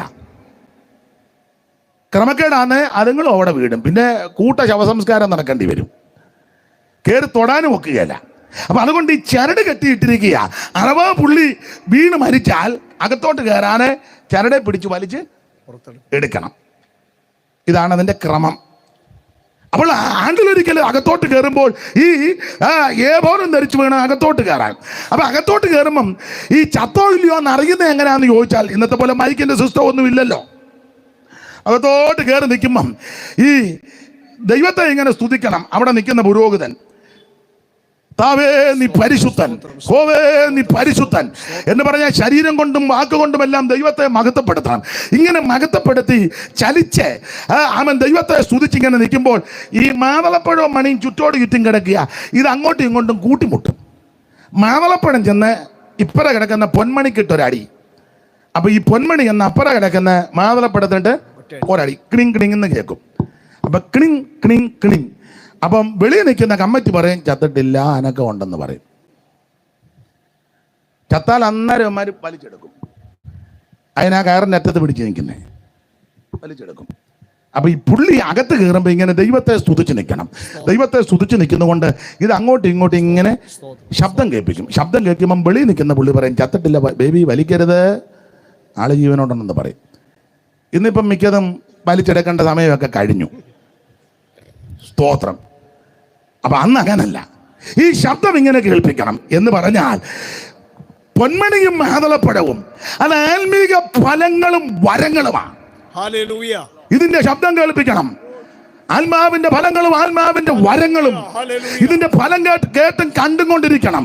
എന്തുവാ ഇതിന്റെ ശബ്ദം? ഈ ശബ്ദം എന്താന്ന് കൊരിന്ത്യർക്ക് എഴുതിയ 1-ാം ലേഖനം 14-ാം അധ്യായത്തിന്റെ 26. ഇപ്പോൾ ധൈര്യത്തോടെ അടുത്ത് ചെന്നിരിക്കുക, കൃപാസനത്തിന്റെ അടുക്കൽ ധൈര്യത്തോടെ അടുത്ത് ചെല്ലുമ്പോൾ ഇപ്പൊ കേൾക്കുന്ന ശബ്ദം എന്നാ? 14:26 വായിച്ചാട്ട്. ആകയാൽ എന്ത് സഹോദരന്മാരെ, നിങ്ങൾ കൂടി വരുമ്പോൾ ഓരോരുത്തരും സങ്കീർത്തനമുണ്ട്, അതിന്റെ ശബ്ദം കേൾക്കണം, അതിന്റെ ശബ്ദം കേൾക്കണം. സങ്കീർത്തനം, പിന്നെ ഉപദേശമുണ്ട്, ഉപദേശത്തിന്റെ ശബ്ദം കേൾക്കണം, പിന്നെ വെളിപ്പാടുണ്ട്, വെളിപ്പാടിന്റെ ശബ്ദം കേൾക്കണം, പിന്നെ അന്യഭാഷയുണ്ട്, അന്യഭാഷയുടെ ശബ്ദം കേൾക്കണം. മതി മതി മതി എന്ന് പറഞ്ഞാൽ നീ ജീവിച്ചിരിക്കാൻ ചെയ്യേണ്ടത് ഒന്ന്, ക്രൂശിന്റെ ചുവട്ടിൽ വന്ന് യേശുവിനെ രക്ഷിതാവായി സ്വീകരിക്കണം. 2, നീ ജീവിച്ചിരിക്കാൻ വെള്ളത്തിൽ മുങ്ങി സ്നാനപ്പെടണം. 3, നീ ജീവിച്ചിരിക്കാൻ എന്റെ ഭാഷ പറയാ മറുഭാഷ പറഞ്ഞ് ദൈവത്തെ മഹത്വപ്പെടുത്തണം. അന്യഭാഷ പറയുന്നത് മനുഷ്യരോടല്ല, ദൈവത്തോടാ. നിന്നെന്നൊക്കെ ചില സഹോദരന്മാര് പറയുന്നു. തർക്കിക്കാൻ ഞാൻ ആളല്ല. എന്റെ പൊന്നു ബ്രദറെ, ഇത് നിന്നിട്ടില്ല, ഇതിപ്പൊ നിക്കത്തുമില്ല. ഇത് അനുഭവിക്കുന്നവരെ ഓർത്ത് ദൈവത്തെ സ്തുതിക്കുന്നു. Price the Lord. പണ്ടൊരു വല്യപ്പൻ എന്നോട് ചോദിച്ചു, അന്യഭാഷ പറയുന്നത് മനസ്സിലാകുന്നില്ല. ഞാൻ പറഞ്ഞ അച്ചായന് വിവരം ഉണ്ടെന്നാ മനസ്സിലായത്. ഇപ്പം മനസ്സിലായി വിവരമില്ലെന്ന്. അതിനാ പേര് തന്നെ അന്യഭാഷ എന്നാ, പിന്നെ എങ്ങനെയാ നമുക്ക് മനസ്സിലാകുന്നേ?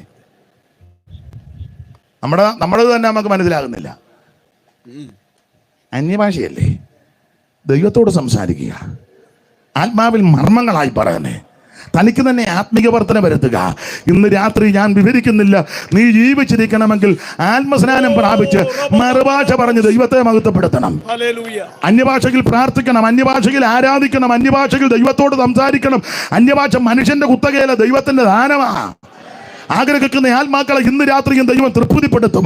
ദൈവത്തിന്റെ നദിയിൽ വെള്ളം നിറഞ്ഞിരിക്കുക. ഒരു നദികത്തിന്റെ തോടുകൾ ദൈവനഗരത്തെ അത്യുന്നതന്റെ വിശുദ്ധ നിവാസത്തെ സന്തോഷിപ്പിക്കുന്ന ദൈവം അതിന്റെ മധ്യമുണ്ട്. അത് കുലുങ്ങിപ്പോകത്തില്ല. ഇന്ന് രാത്രി പ്രാർത്ഥിക്കുക, ദൈവമേ, ഈ ആത്മാവിന്റെ ഇരട്ടി പങ്ക് എന്റെ മേൽ പകരണം.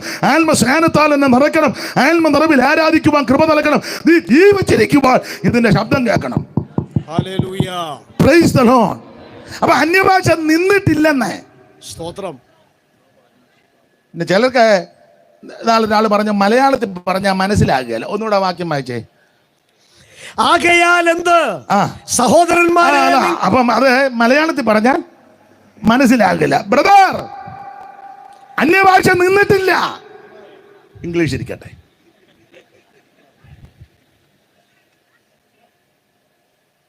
സഹോദരന്മാരെ എന്നല്ലേ? അതെ, സഹോദരന്മാരെ. ഇംഗ്ലീഷ് എങ്ങനെ? ബ്രദേഴ്സ് എന്നാണോ? കാണിച്ച ഒരു ഇംഗ്ലീഷ് ഇരിക്കട്ടെ, നമ്മുടെ കൺവേർഷൻ തീരുകയല്ലേ. ബ്രദേഴ്സ്, അന്യഭാഷ നിന്നിട്ടില്ല. ബ്രദർ, വെളിപ്പാട് നിന്നിട്ടില്ല. ഇംഗ്ലീഷിലെങ്കിലും മനസ്സിലാക്ക്. സ്തോത്രം. ഇതാരുടെയും കുത്തകയല്ല. ഇതാവൻ സ്തോത്രം കൃത്രിമമായിട്ട് ഉണ്ടാക്കുന്നതല്ല, ദൈവത്തിന്റെ ദാനമാണ്. തർക്കിക്കാനൊന്നും ആളില്ല. തർക്കം നമുക്കും ഇല്ല, ദൈവസഭയ്ക്കും ഇല്ല. നീ പ്രാർത്ഥിക്കും. ഇതാരുടെയും കുടുംബ സ്വത്തല്ല. ആഗ്രഹിക്കുന്ന ആത്മാക്കളെ ദൈവം തൃപ്തിപ്പെടുത്തും. ഞാൻ എൻ്റെ അനുഭവത്തിൽ നിന്നും കൂടെ പറയാം. ശക്തമായ പോരാട്ടങ്ങളും പ്രതിസന്ധികളും വരുമ്പോൾ അനുഭവിക്കുന്നവർ ഇതിനകത്തുണ്ട്. ആമേൻ. പറയാൻ പറ്റാത്ത വിഷയങ്ങൾ, പോരാട്ടങ്ങൾ വരുമ്പോൾ ആരുമില്ലാത്ത സമയത്ത് നീ മുഴങ്കാലിന്മേൽ അങ്ങോട്ട് ഇരുന്ന് ആത്മനിറവിൽ അങ്ങോട്ട് ബലപ്പെട്ട് അന്യഭാഷ പറഞ്ഞ് നീ ദൈവത്തെ ഒന്ന് മഹത്വപ്പെടുത്തി ആരാധിച്ച് നിന്റെ സകല പ്രശ്നങ്ങൾക്ക് പരിഹാരമാണ്. പർവ്വത സമമായി വരുന്ന പ്രശ്നങ്ങളെ മഞ്ഞ് പോലെ ഉരുക്കി മാറ്റുവാൻ കഴിവുള്ള വ്യാപാരമാണ് ദൈവാത്മാവിന്റെ വ്യാപാരം. ഇന്ന് രാത്രി അത് അനുഭവിക്കുന്നവരെ ഓർത്ത് ദൈവത്തെ സ്തുതിക്കുന്നു. ഞാൻ എൻ്റെ വാക്കങ്ങ് നിർത്തുക. എന്നോട് അല്പസമയം കൂടെ എടുത്തോളാൻ പറഞ്ഞത് കൊണ്ടാണ് എടുത്തത്. ഒരു വാക്യം കൂടെ വായിച്ചങ്ങ് നിർത്താം. അത് വിശദീകരിക്കുന്നില്ല. അപ്പോൾ ജീവിച്ചിരിക്കാൻ എന്തോ ചെയ്യണം? ഒന്ന്, ക്രൂശിന്റെ ചുവട്ടിൽ വന്ന് യേശുവിനെ രക്ഷിതാവായി സ്വീകരിക്കണം. 2, വെള്ളം കൊണ്ട് കഴുകണം, അർത്ഥാൽ സ്നാനപ്പെടണം. 3, ഇതിന്റെ ശബ്ദം കേൾപ്പിക്കണം. സുബിൻ എന്നാ പറഞ്ഞേ? ഏതാണ്ട് പറഞ്ഞല്ലോ.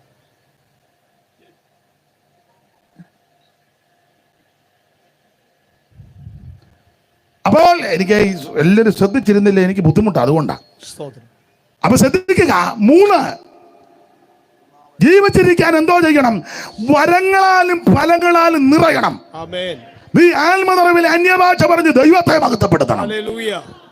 4, ജീവിച്ചിരിക്കാൻ എന്തോ ചെയ്യണം? വായിച്ച് ഉൽപ്പത്തി പുസ്തകം 3-ാം അധ്യായത്തിന്റെ 2-3 വാക്യം വായിച്ചാട്ടെ. വായിച്ചങ്ങ് നിർത്താം. സ്ത്രീ പാമ്പിനോട്, തോട്ടത്തിലെ വൃക്ഷങ്ങളുടെ ഫലം ഞങ്ങൾക്ക് തിന്നാം, എന്നാൽ നിങ്ങൾ മരിക്കാതിരിക്കേണ്ടതിന് എന്ന് പറഞ്ഞാൽ ജീവിച്ചിരിക്കേണ്ടതിന്. തോട്ടത്തിന്റെ നടുവിലുള്ള വൃക്ഷത്തിന്റെ ഫലം തിന്നരുത്, തൊടുകയും അരുത് എന്ന് ദൈവം കൽപ്പിച്ചിട്ടുണ്ട്. ഇത് അധികം വ്യാഖ്യാനിക്കുന്നില്ല, നിങ്ങൾക്ക് അറിയാം. ആദ്യ മാതാപിതാക്കളാകുന്ന ആദമനെ ഹവ്വയും തോട്ടത്തിലാക്കി കൽപ്പനകളും ചട്ടങ്ങളും ദൈവം കൊടുത്തു. അവൻ തോട്ടം കാക്കണം, വേല ചെയ്യണം. അവൻ സ്തോത്രം എന്ന് പറഞ്ഞ് കൽപ്പന കാക്കാതെ തോട്ടം കാക്കാതെ വന്നത് കൊണ്ട് തോട്ടത്തിൽ പാമ്പ് കയറി ആദ്യ മാതാവാകുന്ന ഹവ്വയെ ചതിച്ചു വഞ്ചിച്ച് പാപത്തിലകപ്പെടുത്തി. അപ്പോൾ ഈ പാമ്പും ഈ സ്ത്രീയും കൂടെ സംഭാഷിക്കുക. ഞാൻ പറയാറുണ്ട്, അമ്മാമ്മയും പാമ്പും രണ്ടുപേരോട് സംഭാഷിക്കുക. അപ്പൊ പാമ്പ് വന്ന് ചോദിച്ചു, കൊച്ചമ്മേ എല്ലാം കഴിക്കാൻ കുടിക്കുന്നതിനും കുഴപ്പമൊന്നുമില്ലല്ലോ? ഇല്ല. എങ്ങനെയുണ്ട്? പറഞ്ഞു, സന്തോഷമായിട്ട് പോകുന്നു കൃപയാല്. അപ്പം പാമ്പ് ചോദിച്ചു, പുള്ളി വരാറുണ്ടോ എന്ന് ചോദിച്ചു. ആരാ? ദൈവം. രണ്ടുപേരെയും തോട്ടത്തിലാക്കി വെച്ച് പുള്ളി മുങ്ങിയോ എന്നാ ചോദിച്ചതിൻ്റെ അർത്ഥം. പുള്ളി വരാറുണ്ട്. അമ്മാമ്മ പറഞ്ഞ് എന്നും വൈകുന്നേരത്ത് വരുവടാ. ഓ, വരുന്നുണ്ടല്ലയോ? പിന്നെ കഴിക്കാൻ. അപ്പോൾ നല്ല പറഞ്ഞു, യോ കഴിക്കാനല്ലയോ ഈ സൃഷ്ടിച്ചു വെച്ചേക്കുന്നത്? ആപ്പിളും പൈനാപ്പിളും ചെറിയും ഗൂസ്പെറിയും പിന്നെ കേരവും ചെമ്പീരവും ഈന്തലും കരിമ്പുള്ളി പേര നാഗരംഗം ആകന്തം മാതുളങ്കം ആമറങ്ങൾ ആമറാതകം ചെത്തി അത്തി പിന്നെ കമ്രമാൻ താത്രി താലം ജാലം പീലു മുഴുവൻ ഇഷ്ടം പോലെ ഉണ്ടെന്ന് പറഞ്ഞു. അമ്മാമയ്ക്ക് ഏതാ കൂടുതൽ ഇഷ്ടം? എനിക്ക് കൂടുതലും ആപ്പിളും അനാറും ഒക്കെയാണ് ഇഷ്ടം. അമ്മാമയ്ക്ക് ചിങ്ങമ്പഴം. ചിങ്ങനോട് എനിക്ക് കഫം ഉണ്ടാകൂടാ ഉണ്ട്. ചിങ്ങൻ എനിക്ക് വലിയ താല്പര്യമില്ല. ലോഹ്യമൊക്കെ പറഞ്ഞേ അങ്ങനെ ചോദിച്ചു, കുടിക്കാൻ എന്നാന്ന് ചോദിച്ചു. മറ്റവനാന്നോ അതോ? ഇല്ല, മറ്റവനൊന്നുമില്ല. കുടിക്കാനായിട്ട് അയ്യോ, കുടിക്കാനും കുളിക്കാനും ഒരു നദി 4 ശാഖയായിട്ട് ഒഴുകുക ഇഷ്ടം പോലെ. ഇതെല്ലാം പറഞ്ഞ് ഇവനെ ഒടുവിൽ ചതിച്ചു. ചാട്ടെ, ഏതെങ്കിലും വൃക്ഷത്തിൻ്റെ ഫലം തിന്നരുതെന്ന് കൽപ്പിച്ചിട്ടുണ്ടോ? അപ്പോൾ ഈ തള്ള കൈ നിന്നിട്ട് വർത്താനം പറഞ്ഞു, അയ്യോ, തോട്ടത്തിൻ്റെ നടുവിലുള്ള വൃക്ഷത്തിൻ്റെ ഫലം തിന്നുകയും അരുത്, തൊടുകയും അരുത്. ആ ഭാഗത്തേക്കൊന്നും ഞാൻ പോകുന്നില്ല. അവിടെ ഒരു പദമുണ്ട്, മരിക്കാതിരിക്കാൻ, ജീവിച്ചിരിക്കാൻ. അത് ഞാൻ ഇങ്ങനെ അങ്ങ് വ്യാഖ്യാനിച്ചങ്ങ് നിർത്തുക. ജീവിച്ചിരിക്കാൻ ചെയ്യേണ്ട 4ാമത്തെ കാര്യം വേർപാട് ആചരിക്കണം. അരുത് എന്ന് പറയുന്ന കാര്യം ചെയ്യരുത്. വേദപുസ്തകത്തിൽ അരുതുകളെന്ന് ധാരാളം സംഭവങ്ങളുണ്ട്. അരുത്, അതിരുകളുമുണ്ട്, അരുതുകളുമുണ്ട്. ചിലതിന് അതിരിട്ടിട്ടുണ്ട്, ഇത്രയ്ക്ക് വരാ, ഇതിനപ്പുറം അതിരിട്ടിരിക്കുക. അപ്പോൾ തന്നെ അരുതുകളുമുണ്ട്. ചെയ്യരുത്, തൊടരുത്, തിന്നരുത്, രുചിക്കരുത്, കാണരുത്, ഇങ്ങനെയൊക്കെ ഉള്ള അരുതുകളുണ്ട്. ഇതിൻ്റെ അർത്ഥം ഇത്രയേ ഉള്ളൂ, ജീവിച്ചിരിക്കാൻ ചെയ്യേണ്ട 4ാമത്തെ കാര്യം വേർപാട് ആചരിക്കണം. ദൈവമക്കൾ കർക്കശമായി വേർപാട് ആചരിക്കണം. നാം വേർപെട്ട ദൈവമക്കളാ. കാൺമീൻ, നാം ദൈവമക്കളാ. പിതാവ് നമുക്ക് വലിയ സ്നേഹം തന്നിരിക്കുക. പാപത്തിന്റെ അധീനത നമ്മെ രക്ഷിച്ചു യേശുവിന്റെ കാൽവറിയിലെ രക്തത്താൽ. അങ്ങനെ വീണ്ടെടുക്കപ്പെട്ട ദൈവമക്കൾ ഈ ദുഷ്ടലോകത്തിൽ പാപമുള്ള, അക്രമമുള്ള, അനീതിയുള്ള ഈ വല്ലാത്ത ലോകം, ഇസങ്ങളുള്ള ലോകമാ. നാസിസോ, പാസിസോ, എത്തിസോ, പാന്തിസോ, കമ്മ്യൂണിസോ, ലീഗലിസോ, മോഡേണിസമുള്ള ഈ വല്ലാത്ത ലോകത്തിൽ, വഞ്ചകന്മാരും മായാവികളുമുള്ള ഈ വല്ലാത്ത ലോകത്തിൽ, സ്വസ്നേഹികളും ദ്രവ്യാഗ്രഹികളും വമ്പ് പറയുന്നവര്, ദൂഷകന്മാര്, നന്ദികെട്ടവര് ഒക്കെയുള്ള ഈ വല്ലാത്ത ലോകത്തിൽ ഒരു ദൈവത്തിന്റെ പൈതൽ ജീവിച്ചിരിക്കാൻ വേർപാട് പാലിക്കണം. ഇന്ന് രാത്രി വേർപാട് പാലിക്കുന്നവർക്ക് ജീവിച്ചിരിക്കാം. ആമേൻ, പ്രൈസ് ദി ലോർഡ്. എന്നിൽ വിശ്വസിക്കുന്നവൻ മരിച്ചാലും ജീവിക്കും. ജീവിച്ചിരിക്കാൻ എന്ത് ചെയ്യണം? 4 കാര്യം പ്രധാനമായിട്ട് പറഞ്ഞു. 1, ക്രൂശിന്റെ ചുവട്ടിൽ വന്ന് യേശുവിനെ ഉള്ളത്തിലേറ്റെടുക്കണം. 2, വെള്ളം കൊണ്ട് കഴുകൽ പ്രാപിക്കണം, സ്നാനം. 3, മാതളത്തിന്റെ മണിയുടെയും ആ ശബ്ദമുണ്ട്, ആ ശബ്ദം കേൾപ്പിച്ചുകൊണ്ടിരിക്കണം. ആത്മനിറവിൽ ദൈവത്തെ മഹത്വപ്പെടുത്തണം. 4, കർക്കശമായ വേർപാട് പാലിക്കണം. അങ്ങനെ വേർപാട് പാലിച്ച് ജീവിച്ചാൽ നിനക്ക് എന്നേക്കും ജീവിക്കാം. അവൻ നിത്യമായി കർത്താവിനോട് കൂടെ വസിക്കാം. അവൻ വിഷയം വേറെ ആണെങ്കിലും പൗലോസോട് ഇങ്ങനെ പറഞ്ഞ്, ഇങ്ങനെ നാം എപ്പോഴും നമ്മുടെ കർത്താവിനോട് കൂടെ ആയിരിക്കും. യുഗായുഗം നമുക്ക് നമ്മുടെ കർത്താവിനോട് കൂടെ വാടാ. ഇന്ന് രാത്രി എന്നെ കേൾക്കുന്ന സ്നേഹിത, സുഹൃത്തെ, മാതാവേ, പിതാവേ, ആമേ, സഹോദര, ഒന്ന് സമർപ്പിക്കുക. യേശുവേ, ഇന്ന് രാത്രി എന്നെ സമർപ്പിക്കുന്നു, എൻ്റെ ഉള്ളത്ത് വരണം. യേശുവേ, ഞാൻ അങ്ങയെ രക്ഷിതാവായി സ്വീകരിച്ചു, സ്നാനപ്പെടുവാൻ ഇന്ന് രാത്രി ഞാൻ സമർപ്പിക്കുന്നു. യേശുവേ, അവിടുത്തെ ആത്മാവിൻ്റെ ശക്തി എൻ്റെ മൺകൂടാരങ്ങളിൽ പകരണം. ഇന്ന് രാത്രി അതിനായിട്ട് എന്നെ സമർപ്പിക്കുന്നു. യേശുവേ, ഈ ദുഃഖലോകത്തിൽ, പാപലോകത്തിൽ ആമേ, എനിക്ക് സ്വയശക്തി കൊണ്ട് ജീവിക്കാനൊക്കത്തില്ല. വേർപാട് പാലിച്ച് ജീവിക്കുവാൻ ഞാൻ ആഗ്രഹിക്കുന്നു. അതിനുള്ള കൃപ എനിക്ക് തരണം. ആര് പ്രാർത്ഥിക്കും അവരെ ഇന്ന് രാത്രി യേശു രക്ഷിക്കും. ആര് സമർപ്പിക്കും അവരെ ഇന്ന് രാത്രി യേശു രക്ഷിക്കും. എല്ലാവരും അല്പസമയം ദൈവത്തിന് മഹത്വം കൊടുത്താട്ടെ. ആ പഴയ പാട്ടിന്റെ 2 ചരണങ്ങൾ എല്ലാവരുടെ ചേർന്ന് കൈയടിച്ച് പാടി നമുക്ക് ഇന്ന് രാത്രി പിരിയാ. നാളെ യോഗമില്ലല്ലോ. ആ പഴയ പാട്ടിന്റെ 2 ചരണങ്ങൾ കൈകളടിച്ച് ചേർന്ന് പാടി നമുക്ക് നമ്മുടെ കർത്താവിനെ ഒന്ന് മഹത്വപ്പെടുത്താം. ലാസർ മരിച്ചവനായിരുന്നു, നാറ്റം വെച്ചിരുന്നു, അവൻ ഉരകിയ ദൈവശബ്ദം ഇന്ന് നിന്നിൽ മുഴങ്ങിടട്ടെ. ലാസർ മരിച്ചവനായിരുന്നു, നാറ്റം വെച്ചിരുന്നു, അവൻ ഉരകിയ ദൈവശബ്ദം ഇന്ന് നിന്നിൽ മുഴങ്ങിടട്ടെ. ഓ കല്ലറ തുറക്കട്ടെ, കെട്ടുകൾ അഴിയട്ടെ. കല്ലറ തുറക്കട്ടെ, കെട്ടുകൾ അഴിയട്ടെ. ഓ മരണബന്ധനങ്ങളെ വിട്ടുപോരുവീ. മരണബന്ധനങ്ങളെ വിട്ടുപോരുവീ. ഓ രക്ഷകൻ യേശുവിൻ സന്നിധിയിൽ കടന്നു വന്നിടുവീ. ആമേൻ. മഹത്വരാജനായി തിന്നിരക്കുന്നവൻ എഴുന്നള്ളീടട്ടെ. ആമേൻ. രക്ഷകൻ യേശുവിൻ സന്നിധിയിൽ കടന്നു കൈയടിച്ച് ചേർന്ന് മഹത്വരാജനായി തിന്നിരക്കുന്നവൻ എഴുന്നള്ളീടട്ടെ. ആമേൻ. വാഗ്ദത്തം പോലവൻ ഇന്നിവിടെ ആഗതനായിട്ടുണ്ട്. അകത്യമൊക്കെയും അനുതാപത്തോടേറ്റു പറയുവീ.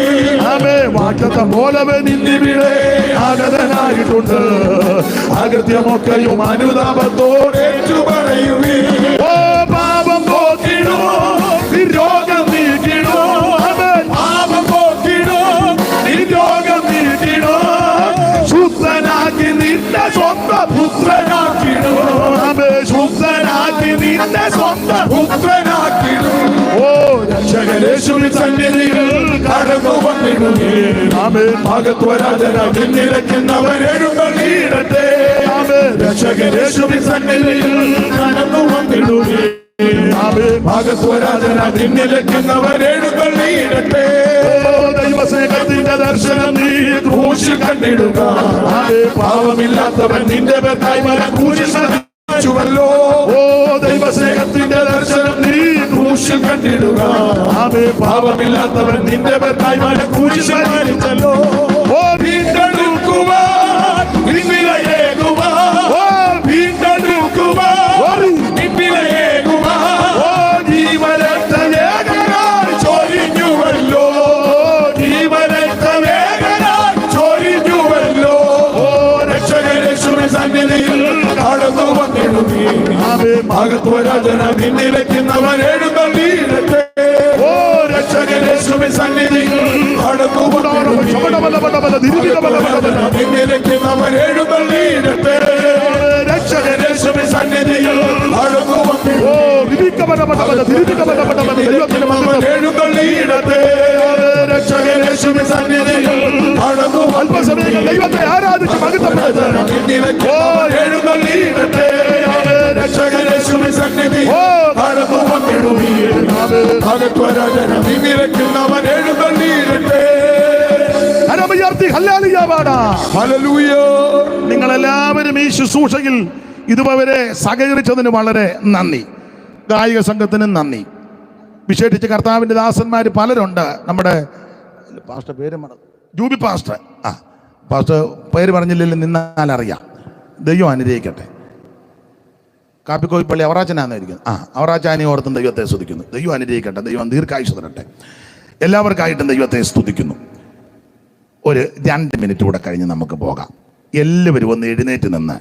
നാളെ ഇങ്ങനൊരു യോഗ ഇവിടെ ഇല്ലല്ലോ. 2 ശീല് ആ കരങ്ങൾ വീശി ഉയർത്തി ഒന്ന് പാടി നമുക്കങ്ങ് പിരിയാം. ഇന്നും എന്നേക്കും വേർപിരിയാതെ ക്രിസ്തുവിൻ ഉയർത്തി കരങ്ങൾ ഉയർത്തി പാർക്കും നമ്മളെല്ലാം. ഓ ഇന്നും എന്നേക്കും വേർപിരിയാതെ ക്രിസ്തുവിൻ കൂടെ പാർക്കും നമ്മളെല്ലാം.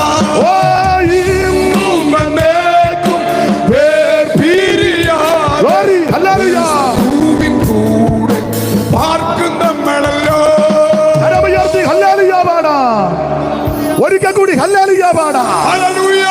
ജനമേ, യഹോവ നിങ്ങളെ അനുഗ്രഹിച്ച് കാക്കുമാറാകട്ടെ. യഹോവ തിരുമുഖം നിങ്ങളുടെ മേൽ പ്രകാശിപ്പിച്ച് നിങ്ങളോട് കൃപയുള്ളവനാകട്ടെ. യഹോവ തിരുമുഖം നിങ്ങളുടെ മേൽ ഉയർത്തി നിങ്ങൾക്ക് സമാധാനം നൽകുമാറാകട്ടെ. കരമുയർത്തി ഹല്ലേലൂയ പാടാ. ഒരിക്കൽ കൂടി ഹല്ലേലൂയ പാടാ.